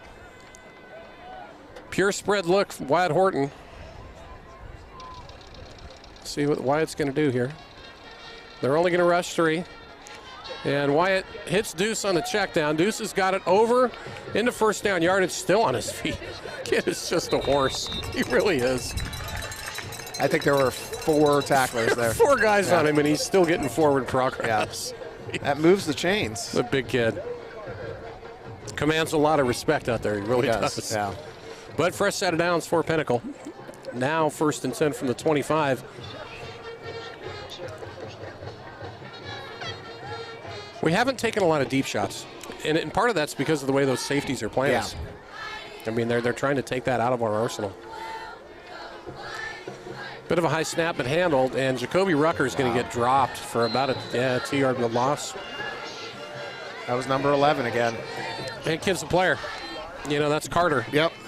And he is a player. There's no question. Yeah. I mean, he's got a lot of offers out there, and 10.5 sacks. That's insane for a kid. Brings up 2nd and 11 for the Pioneers. Trips to the right. Robinson at the very bottom of your screen.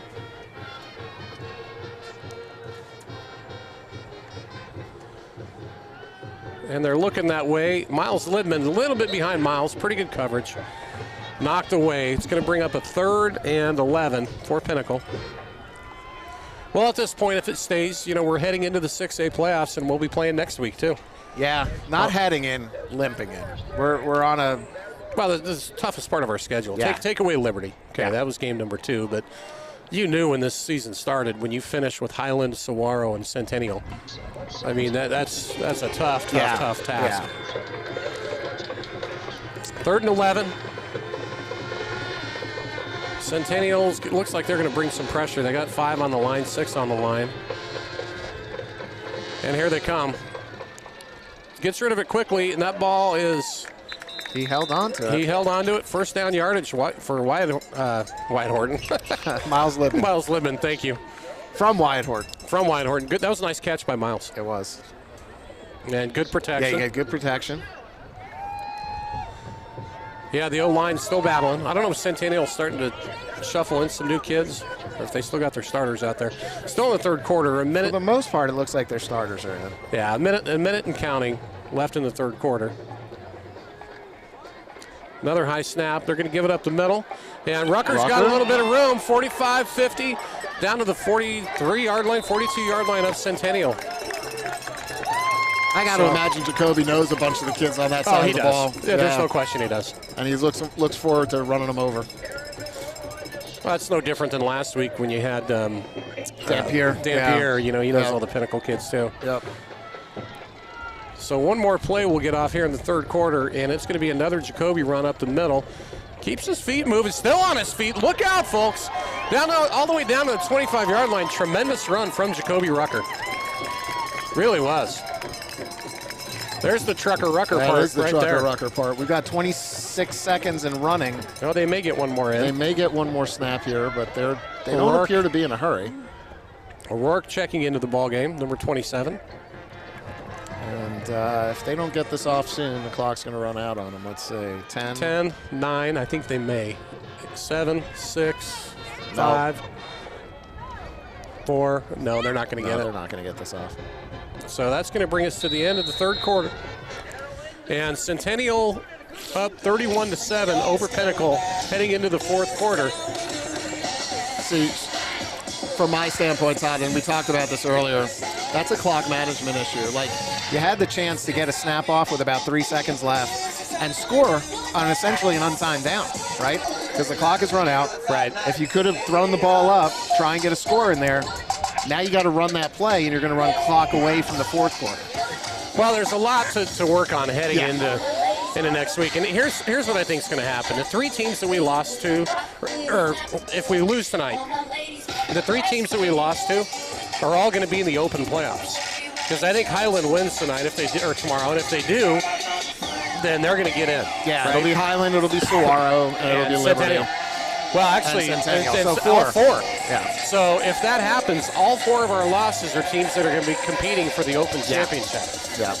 Yeah. And then you've got 6A playoffs.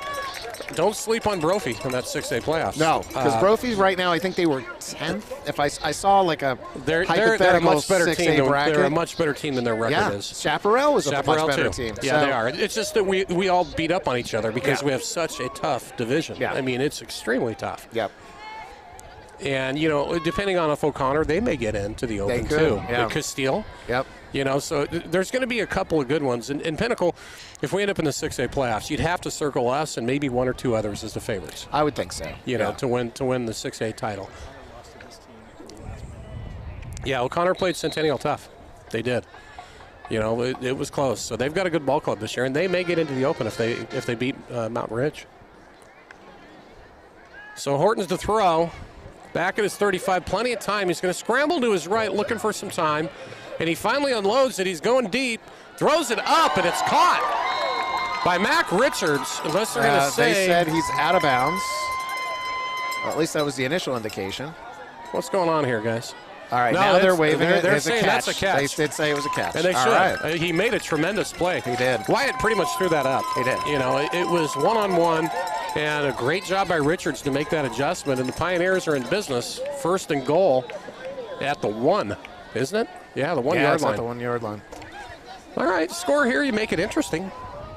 You're down to a 17-point deficit. Yeah, we need a big hole here. Let's go in behind big number 75, Reese Marks. You might see that. Jacoby Rucker in the backfield. You know he'd love to get one here. And it's going to be Jacoby over to the left-hand side. Keeps his feet going, and he's a touchdown. So nice job by Jacoby Rucker. And the Pioneers up to 13. So 31-13, 11 minutes, 41 seconds left in the fourth quarter. Now, you may see him go for 2 here, because if you score 3 times with 3 2-pointers, it's tied up at 31. Yes, correct. You might. Let's see. So this is always a situation with this swinging gate where number 3, Lidman, looks at the formation and then decides, hey, are we going to go for 2 here, or are we going to kick it? I wouldn't be surprised if they go after it. Throw one up to Deuce. We're going to put Deuce in motion. Sure enough, they are going to go for it. It's an end around to Deuce Robinson, and he's going to get in. Yeah, so for the 2-point conversion, great play call. It really was. 31-15. It's a 2-score game, folks. Right.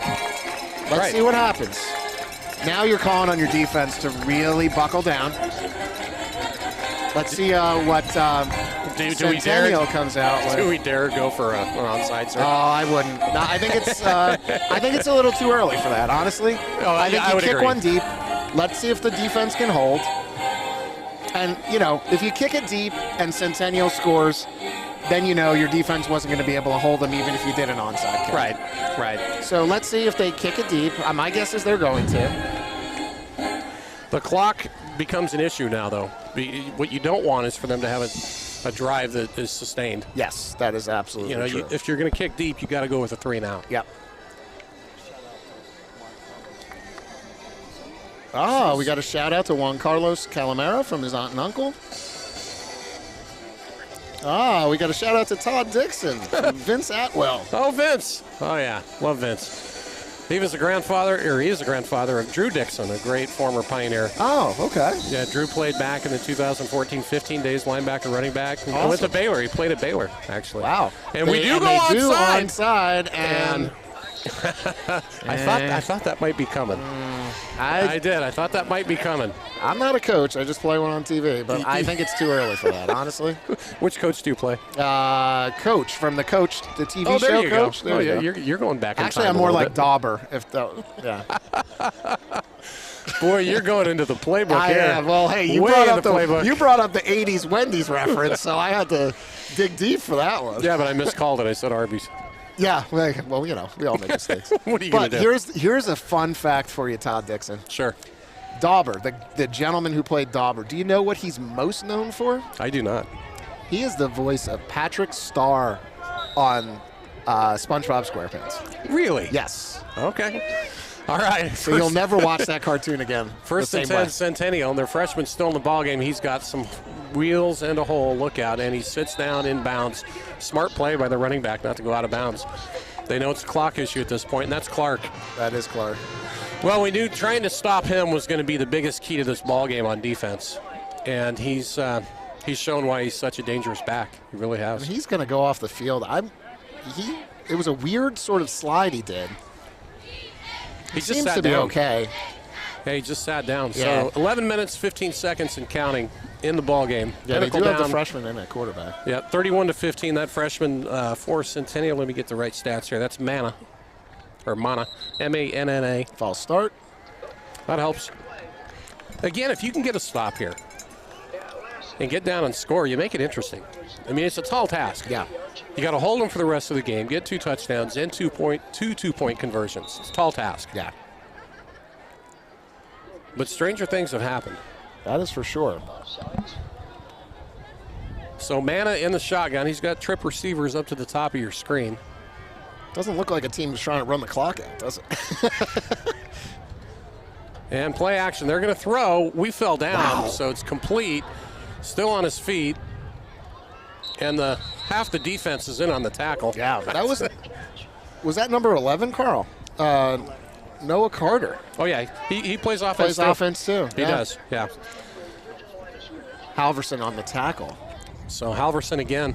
Again, if Centennial would have put their stats into max preps the past 4 weeks, I could have told you. Right. I could have told you how many catches on the year, but they didn't do that, so I can't keep up. Now, did they put their defensive stats in? They did. They did. They loaded their D stats, but they didn't their offense. Well, it makes you wonder. What are you hiding there? I don't know. Maybe somebody forgot. Who knows? Maybe. 2nd and 8 for Centennial. And it's going to be handoff up the middle. Good for about 3 or 4 yards. I saw Ponce on the tackle. So, okay, at our 34, at 3rd and 4, you would think they're in 2-down territory. I would think so, yeah. So do you gamble on defense here and send some pressure? Do you do a run blitz, perhaps? Something? Yeah, I think that's a viable option. Let's see what they do. 9 minutes, 50 seconds left in the ballgame. 4-man front.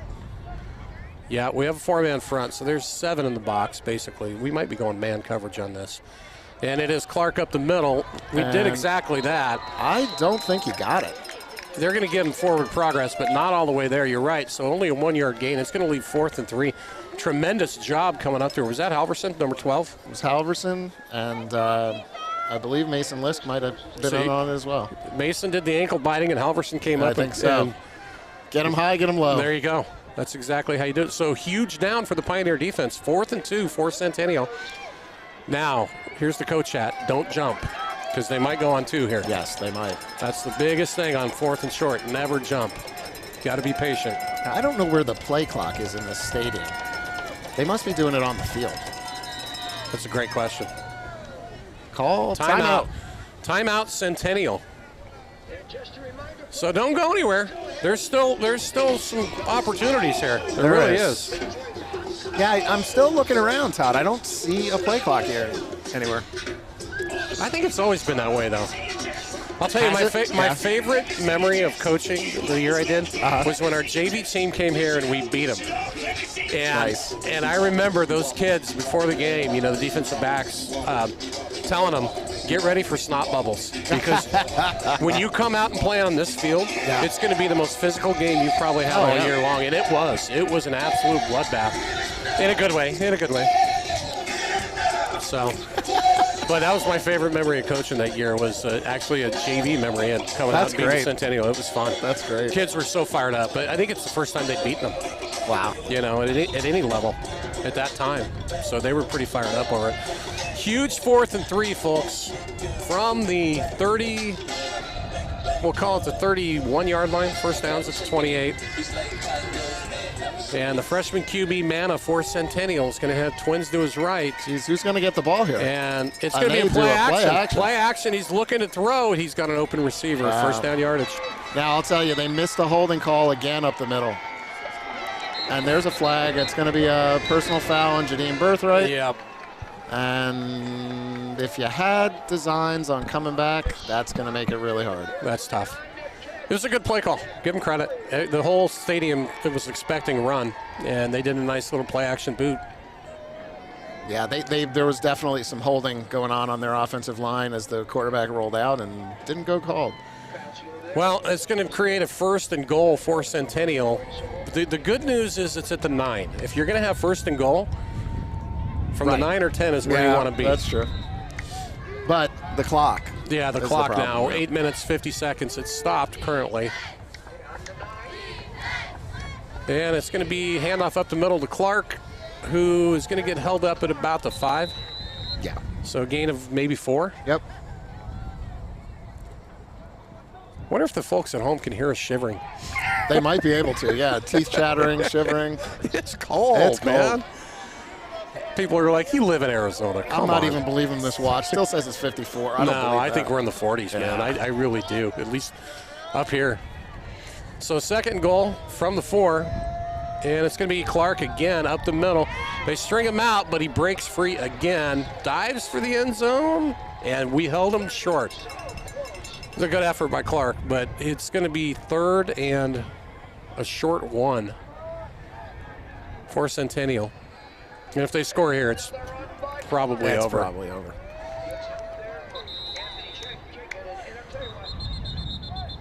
Defense has been on the field for quite a while tonight. They really have. Same problem. And we've got an injury. I didn't see who was down, actually. It's somebody from Centennial. It's a Centennial kid.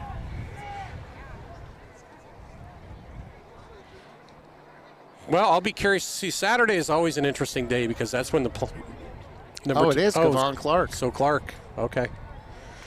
He took a pretty good licking. There was 2 or 3 Pioneers that converged on that. And I'm sure from Centennial's perspective, you want to keep that kid healthy. Yeah. That's your meal ticket, right? He really is. He's one of your weapons. He's probably the biggest weapon they have on offense. There's no question. Yeah. And Centennial, coming in tonight ranked 6th, they'll probably hold on there. They might even move up to 5th. They could move up to 5th, yeah. But either way, they're looking at either Hamilton or Chandler probably as their first-round opponent next week. Yeah. We'll see how the seedings come out. All right, folks, 3rd and goal from the 1-yard line for Centennial. Be a big stop if the defense could come up with one here. They're going to go under center. You might see a QB sneak. Nope, they're going to hand off over to the right-hand side, and that's going to be a Centennial touchdown. So number 24 for Centennial is Greer. And that's going to move the score to 37-15, PAT pending.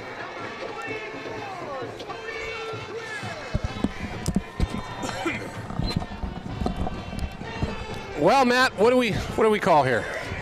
We call the bus. Tell them to start warming it up. Well, the kids, again, the game was delayed tonight, folks, because there was a big wreck on the 101. And the kids spent, an hour in the bus? At least. At least. Yeah, it's a 40-minute drive. They left the school around 4:45 or so.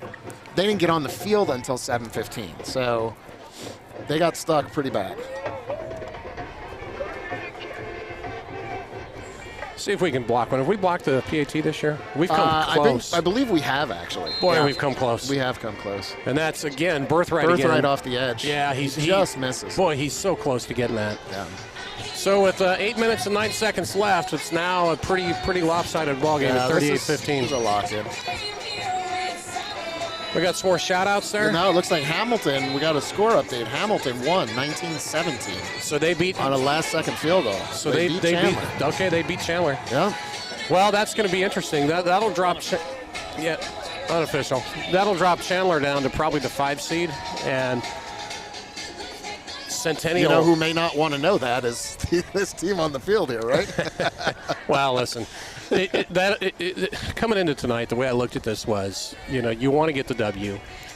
But it's not the end of the world if you don't, because you're going to be in the 6A playoffs.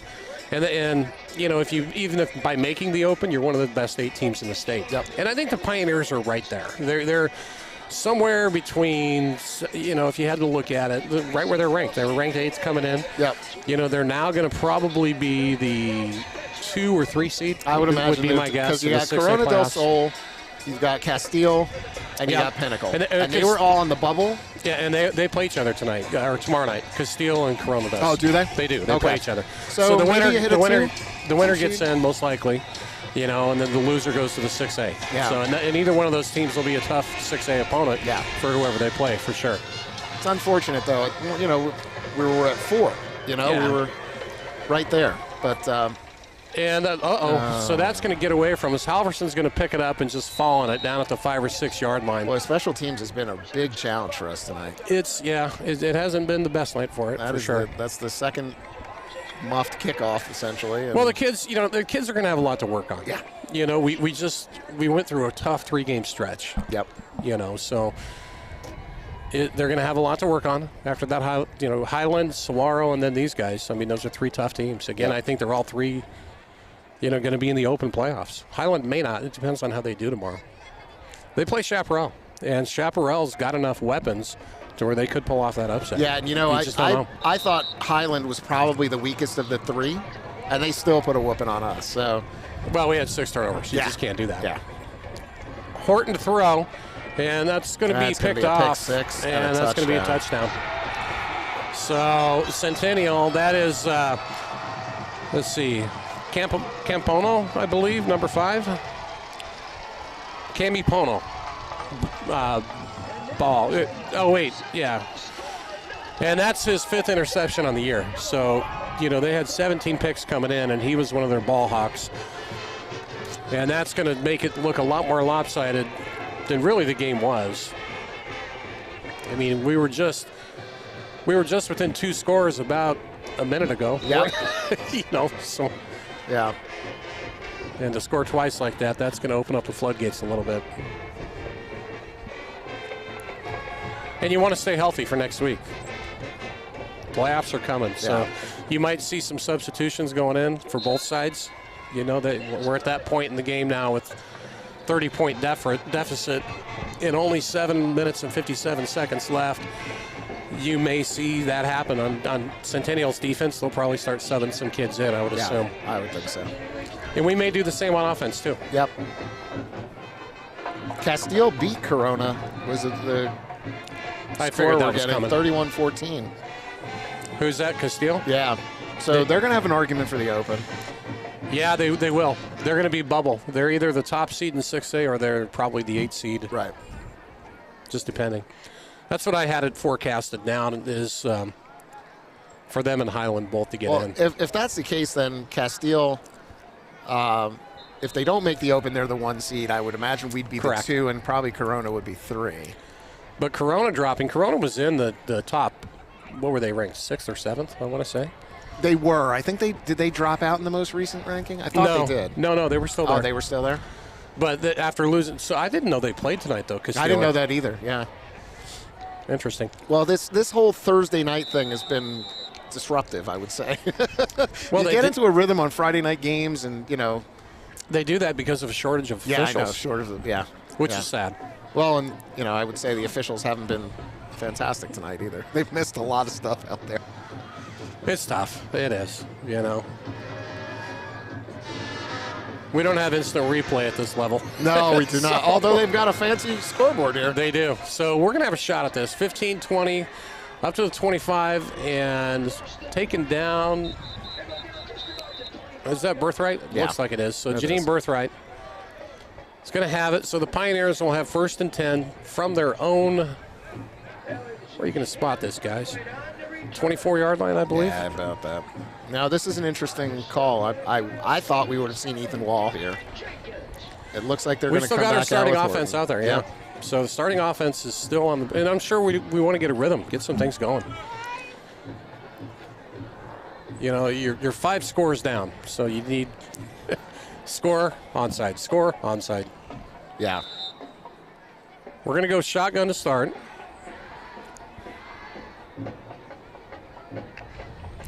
And Horton's looking over towards Deuce Robinson. He's going to roll to his left, get in some trouble. Escapes, though. And he's still telling him, now he's telling him to move it up, and he's going to throw it up to Deuce. Incomplete. There's a lot of hands on hands. Yeah, I think we're going to get a call. I don't know if it's going to be interference or defensive holding, but he was trying to get Deuce up top. It's hard, though, because they got a guy. They got a guy playing Deuce, bumping around the whole way, and they've got a good secondary, too. Yeah, they really do. So the safety up top, it makes it challenging, but we're going to get at least 10 yards on this, I think. Now, what are they doing? I thought there was only a 10-yard penalty. What in the world's going on here? The kids are all up at the 50-yard line, but...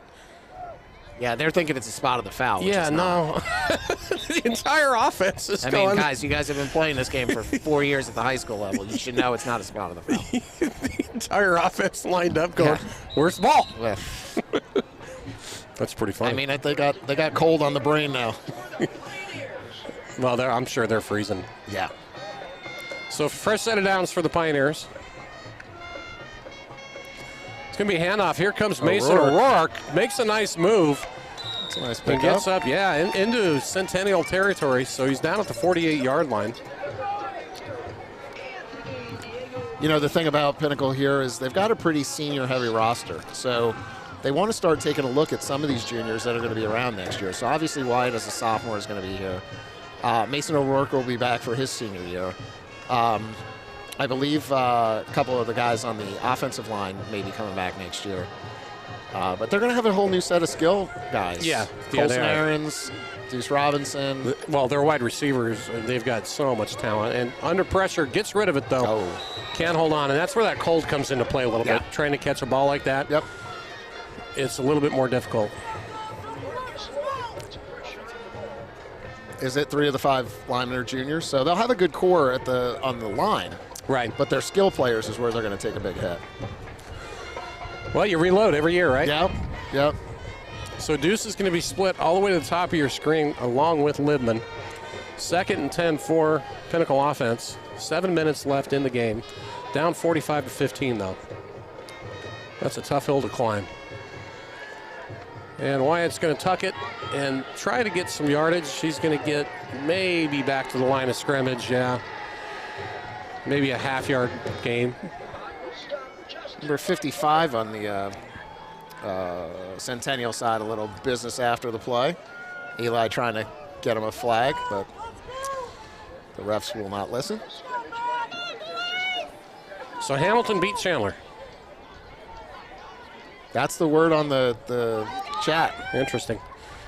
So 3rd and 10, Horton's going to throw and goes all the way out to the right, and he's going to unload that into, it's going to be an interception, yeah. There was 3 or 4 guys all around Deuce trying to make a play, but Centennial's going to take over on downs. And a flag. Let's see what happened there. Well, the interception stands, obviously. This is going to be a personal foul. It just depends on which side it's going on. You might see the offsetting here. You know, after looking at this, I did a little projection. I'm going to make a prediction. Next week's open matchup, or in 2 weeks, is going to be a rematch of Hamilton and Centennial. Wow. That's what you're going to be looking at.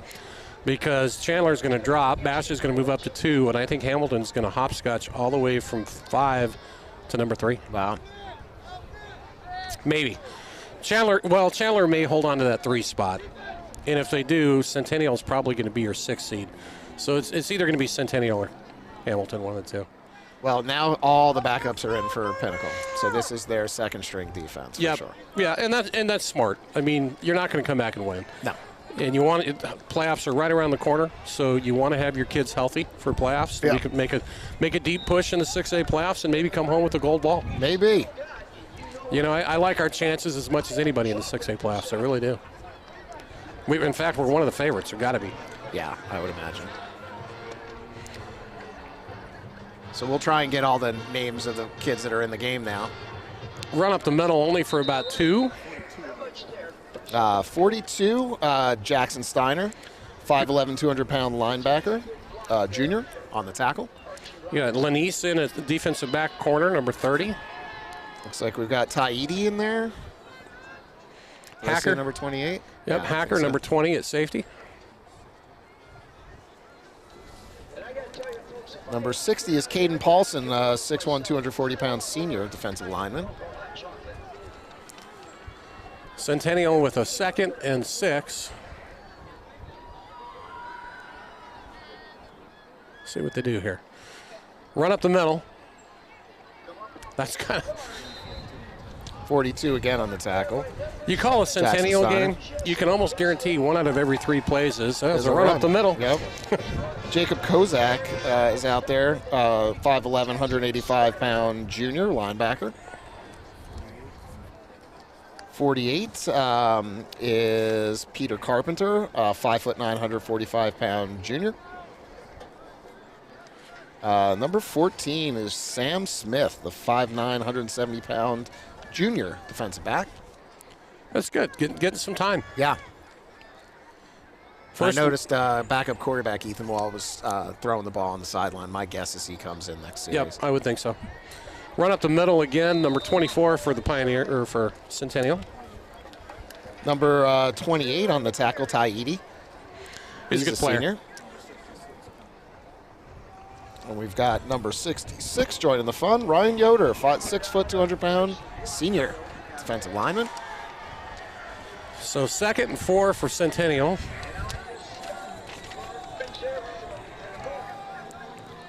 We've got David Sorrento, number 13, a 6 foot, 175-pound senior defensive lineman.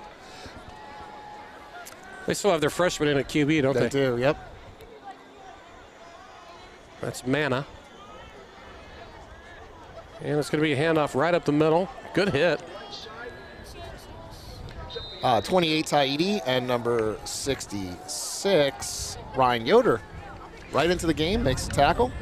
53, Gabriel Lopez, 6'2", 240-pound junior into the game now. Taiti did a great job on that run. He came in low. He did. And hit him right where you need to, which is, between the waist and the knees. Yes. You get him right at the quad level. Exactly. And he did a nice job on that. He did. Short 3rd and 3 for the Coyotes. Well, Kevon Clark no longer in the game, so. No, he's done for the night. Be a nice defensive stand if we can hold him here. And it's a run over the left-hand side. Unfortunately, they're going to pick it up and pick up a little bit more.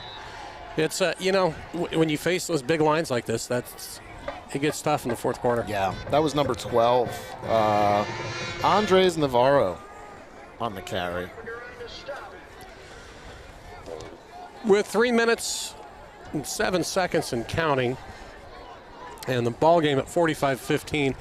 At this point, both coaches just want everybody to stay healthy. Yep. Chew up the clock, and then Centennial's heading to the Open, and we're heading to 6A. Playoff time. Well, certainly when you look year over year, Pinnacle finished the year last year at 3-7. Because of that brutal schedule, they made it to the 6A playoffs, and there was a lot of controversy about whether a 3-7 team belonged in the playoffs. It just doesn't seem right. It doesn't feel right. But Pinnacle went out. They won a road game at O'Connor. Yep. First road playoff win in Coach Zupke's career. I didn't realize that. Okay. Every playoff win they've had has been at home. So then they played Chaparral at Chaparral, second round, and lost a heartbreaker. If you remember, there was a receiver open down the sideline, dropped it with a chance to win. I do. So 3-7, they made a good run there last year, and now they've turned it around. 6-4. 6-4. Certainly an improvement. And there's 16 teams that make the playoffs in 6A. Run up the middle, and we're going to get him down. Number 20 for the Pioneers in on the tackle. I think that's not Taiti. That's Hacker. Jovan Hacker. Yep. So the clock ticking down, a minute 46. So we're going to be playing either the 14 or 15, maybe even the 16 seed. I guess there's a chance we can get in as the 1 seed. I don't think it'll happen. No, I don't think so either, but there's a chance. I saw Cole Thornton, 5'10", 175-pound junior linebacker, just limp off the field, unfortunately. So hopefully he's okay. And we're 3 or 4 plays away, minute 20. Minute 20. And they're going to try a sweep on the right-hand side. That's a good hit there. That's a great hit, number 20. A really good hit. Hacker. Tell you what, boy, he's a defensive back. He's a senior. And he came up flying from that safety position and really put a nice hit on. Well, I've got the That's what the roster says. That's I'm not what the sure roster if that is him or not. So hopefully I've got the right player called. That's the roster that I went off of. Unless it's 20. No, it's 20, not 28. So the Coyotes are going to be looking at a 2nd and 11. Well, if that is Hacker, I think he comes from a rugby background, actually. I want to say his dad's a rugby coach. Oh, really? Yeah. Okay. And they're taking as much time as they can. 31 seconds, 30 seconds. You're going to see one more play. And he's going to hit the ground. And that should do it, folks. With 21 seconds left, that's going to be the ball game, I believe. So Centennial 45, Pinnacle 15. Saturday comes the seedings, and the Pioneers are going to get ready to play playoffs, and they're going to be part of the 6A playoffs. I'll tell you what, guys. I think we got probably as good or better chance of winning the 6A playoffs than anybody. I really do. Yeah, it's a trade-off, right? Would you want to make the Open? Of course. And probably get eliminated in the first round? Well, or would you rather go into the 6A bracket and go for a run? Well, I mean, that's why there wasn't, honestly, a whole lot to lose tonight. You wanted to win the game. Yeah. You play to win no matter what. Right. But the season's not over. In fact, now we gear up and we get ready for a run. Yeah. And I believe if they play like they should, I believe we're going to go very, very deep in 6A. I agree. You just said something very key there, Todd. They got to play like they should. Right. And tonight was not representative of that. The past couple of games not representative We've of had that. tough competition, too. We've had tough competition for sure. But if you don't think that those 6A bracket teams are going to be gunning for us too, oh, they will. They will. Yeah, and you're going to have you're going to have Brophy and Chaparral both in there. Yeah, and they're going to want blood. Corona del Sol's going to be there. Yep. And we'll see with O'Connor. Yeah. O'Connor and Highland and Castile, all three are going to be vying for those spots. Yeah. Those final 2 spots. And whoever doesn't get into the Open, they're going to be a very formidable 6A. So, folks, thanks for tuning in. We'll be back next Friday, and probably home. Yeah, we'll have a home game. It's got to be a home game. There's no doubt about it. We'll have mostly home games throughout the playoffs, and we'll talk to you folks soon. Yep. We're going to get our chattering teeth off the mic here and see if we can pack up before we freeze up here. So we'll talk to you again, folks, soon. Thank you. Thank you.